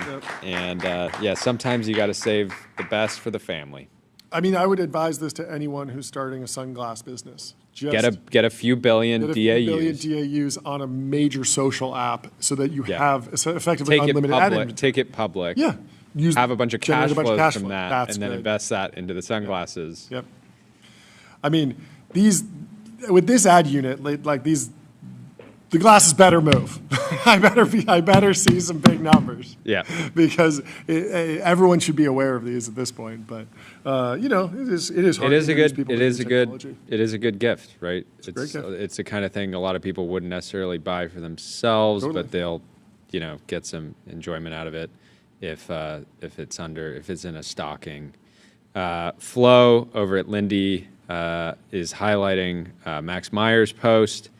Asked about by the Wall Street Journal whether spending $500 million renovating the Fifth Ave Tiffany flagship, Bernard Arnault replied, "You cannot dream when you talk numbers. When you create desires, profits are a consequence." And I just you have need to say, to be creating desire. that is one of the hardest lines. Yeah. Flo said, Of the 21st unironically, the century. most profound business insight I've read this year. Makes sense that it would come from the biggest luxury company and industry that only exists because of its ability to create desire, arguably the clearest distillation of the function of marketing. I have no idea if that can be applied to tech at all. I agree with Flo that it is a profound business insight, but I think it should probably be used sparingly because I can imagine so many scenarios where an enterprise software CEO would go off and spend $500 million renovating an office and realize that it did not really move the needle for their business because what they are selling is not a Birkin bag. Yeah. In other news, Lululemon stock, hashtag Lulu, surges over 12% after the company's CEO says he's resigning. This is not what you, this is not, as a manager, as an executive of a public company, you never want the stock to rip when you resign. I'm wondering if we get Chip back in the driver's seat. He's been he was on posting kind of an about that. activist, That'd be very kind of a fun. proxy fight. I would be interested to see what he would be able to pull off back in. Speaking of other stock pops, this is insane. Speaking of stock pops. Google is about to turn a $900 million investment in SpaceX into $111 billion if the $1.5 trillion valuation materializes. There are some crazy big tech, like circular deals. I'm pretty sure, didn't Jeff Bezos invest in Google? If he held, then he gets SpaceX stock as well, and it all goes back to Bezos, Hefe boss. The final boss. The Hefe boss, the Hefe final boss, boss. the non-determinism. Zeke in the chats is going, Tyler Potter and the echo chamber of secrets. I like that. We should actually build an echo chamber around your desk. Yeah. A small echo chamber, just so that your own ideas and thoughts are just constantly reflecting back on you. It's very comforting to see these AI input names sell off, says Buco Capital Bloke. Very unbubbly, confirms we are very much in a more rational, discerning next phase of the AI build-out and adoption. I agree with that. It does feel like there was a world where going into the end of the year, we were talking about valuation as a function of tokens, or IPOing any company that could just throw a .ai or throw an AI name on their company, and we've backed backwards from that abyss. Fortunately, I think so. I've been happy. Well, yeah, you didn't have to have a .ai domain. You just had to say, we're going to do something with AI at some point. Yeah. You got a pretty big premium. Well, Chipotle rang the bell at the New York Stock Exchange, but they didn't hit the gong on TBPN yet. 4,000 restaurants. 4,000 restaurants. And we'll see. They're under intense pressure from Sweetgreen. Sweetgreen's putting 400 grams of protein in every bowl now, something like that. Can Chipotle turn it around? Win Jordy Hayes back as a daily customer? I would love We'll to. find out. To see that. Maybe Love to see 2026 is the year. We'd love to see it. I'm still a fan of Chipotle. I still eat Chipotle I still love that in tech you have people that are like, well, like I can predict out pretty well the next 1 to 2 years, but after 10 years, the way that we're accelerating, it's very hard to predict. Chipotle's like, in 10 years, we will add 300 new Chipotle locations in these key metros, and we will. Yeah, it is. Things are more certain when you've been running business for a long time, I suppose. Well, in other financial news, Wealthfront raises $485 million in IPO, valuing it at $2.6 billion. Let's go. Oh my God! If the SpaceX IPO ticker is SCX, that will be crazy. It probably will be. SPACs would be better though. I'm rooting for SPACs. There's no way. SPAX. SPACs has no aura. I'm not saying I advocate for SEX, but I think that Elon will do that. Can't he just get $X? He likes X. Let's just do that. How about that?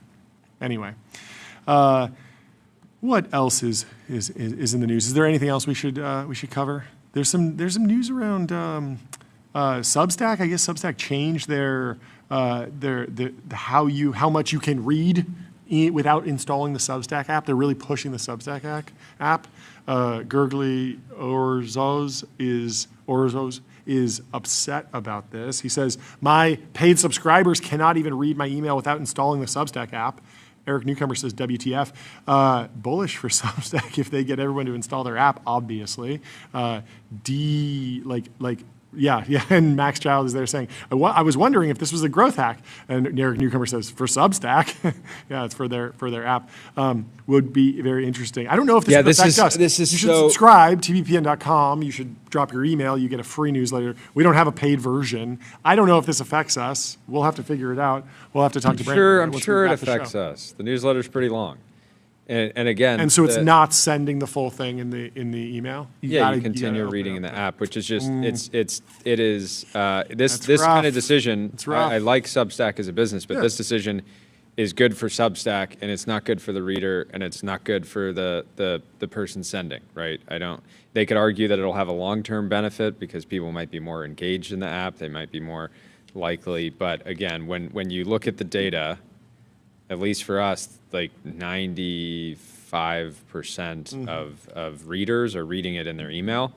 They're not reading it in the Substack app yet. Substack wants to change that, but I can see why people would be frustrated here. And this is why the traditional email platforms have pushed back on Substack and said, like, look, they want to become a social network. They want to build a garden. They're building a garden, then they're going to put some walls up. Right now, it looks like this beautiful garden. You can just come in and. I mean, if they get the app cooking, they're going to put ads in that thing and they're going to print. It's going to be a great business. On the flip side, we are big fans of being in the big social media feeds. Like we have not like. We love X, love Instagram, love YouTube. These are algorithmic platforms. If Substack were to become an algorithmic, long post app, basically like Twitter with more words, I think we would be the long trough. Yeah, the long trough. We would be okay with that. I mean, we would certainly be the first ones because we have no paid subscribers. Yeah, but the whole premise of Substack, and you look back at all the marketing materials is like own your audience, have a direct relationship with your reader, don't be disintermediated by the platforms. And so to come out and make a product decision like this, and you see where this goes, it feels at odds with everything that the company is built on. Yeah. Yeah, I mean, at the end of the day, for me, it's about like, can our business model flourish in the long form written text, and whether it's delivered. Like, there are a certain amount of people that read our newsletter in their email. If we can get them all to read in the app, like it's kind of 6 in one and half a dozen of another to me. Like it is sort of neutral. And the bull case is that by going into the app, our stuff can go more viral, and we wind up getting more views on average per post. But you live and die by the content, just like we do on YouTube, just like we do on Instagram, just like we do on X, just like we do anywhere else. It would be a unique thing. And every time that a feed switches from subscriber enforced to algo, creators always hate it. This is what happened with YouTube. YouTube, the default homepage used to just be your subscriptions. And then people realized that you could just bomb the subscriptions feed with 1 million videos and you'd get tons of impressions. And eventually they went algo feed, and they show you a single video from Mr. Beast or whoever you're subscribed to. Maybe you're subscribed, maybe you're not. Maybe they just know that you'll like it. And you could see that same thing happening with newsletters. You open up the Substack app and it says, hey, look, today, TBPN put out a fantastic newsletter. Here you go. Other days, it wasn't good, so we're not showing it to you. And that's weird because that's not the Substack model. That's not the email model. I think people would revolt. But there is a world where being in that feed, being able to go viral within the Substack app is actually a net positive. It's sort of it's like a Darwinian survival scenario. Like you really have to thrive. You have to fight it out. You have to earn every view, earn every impression.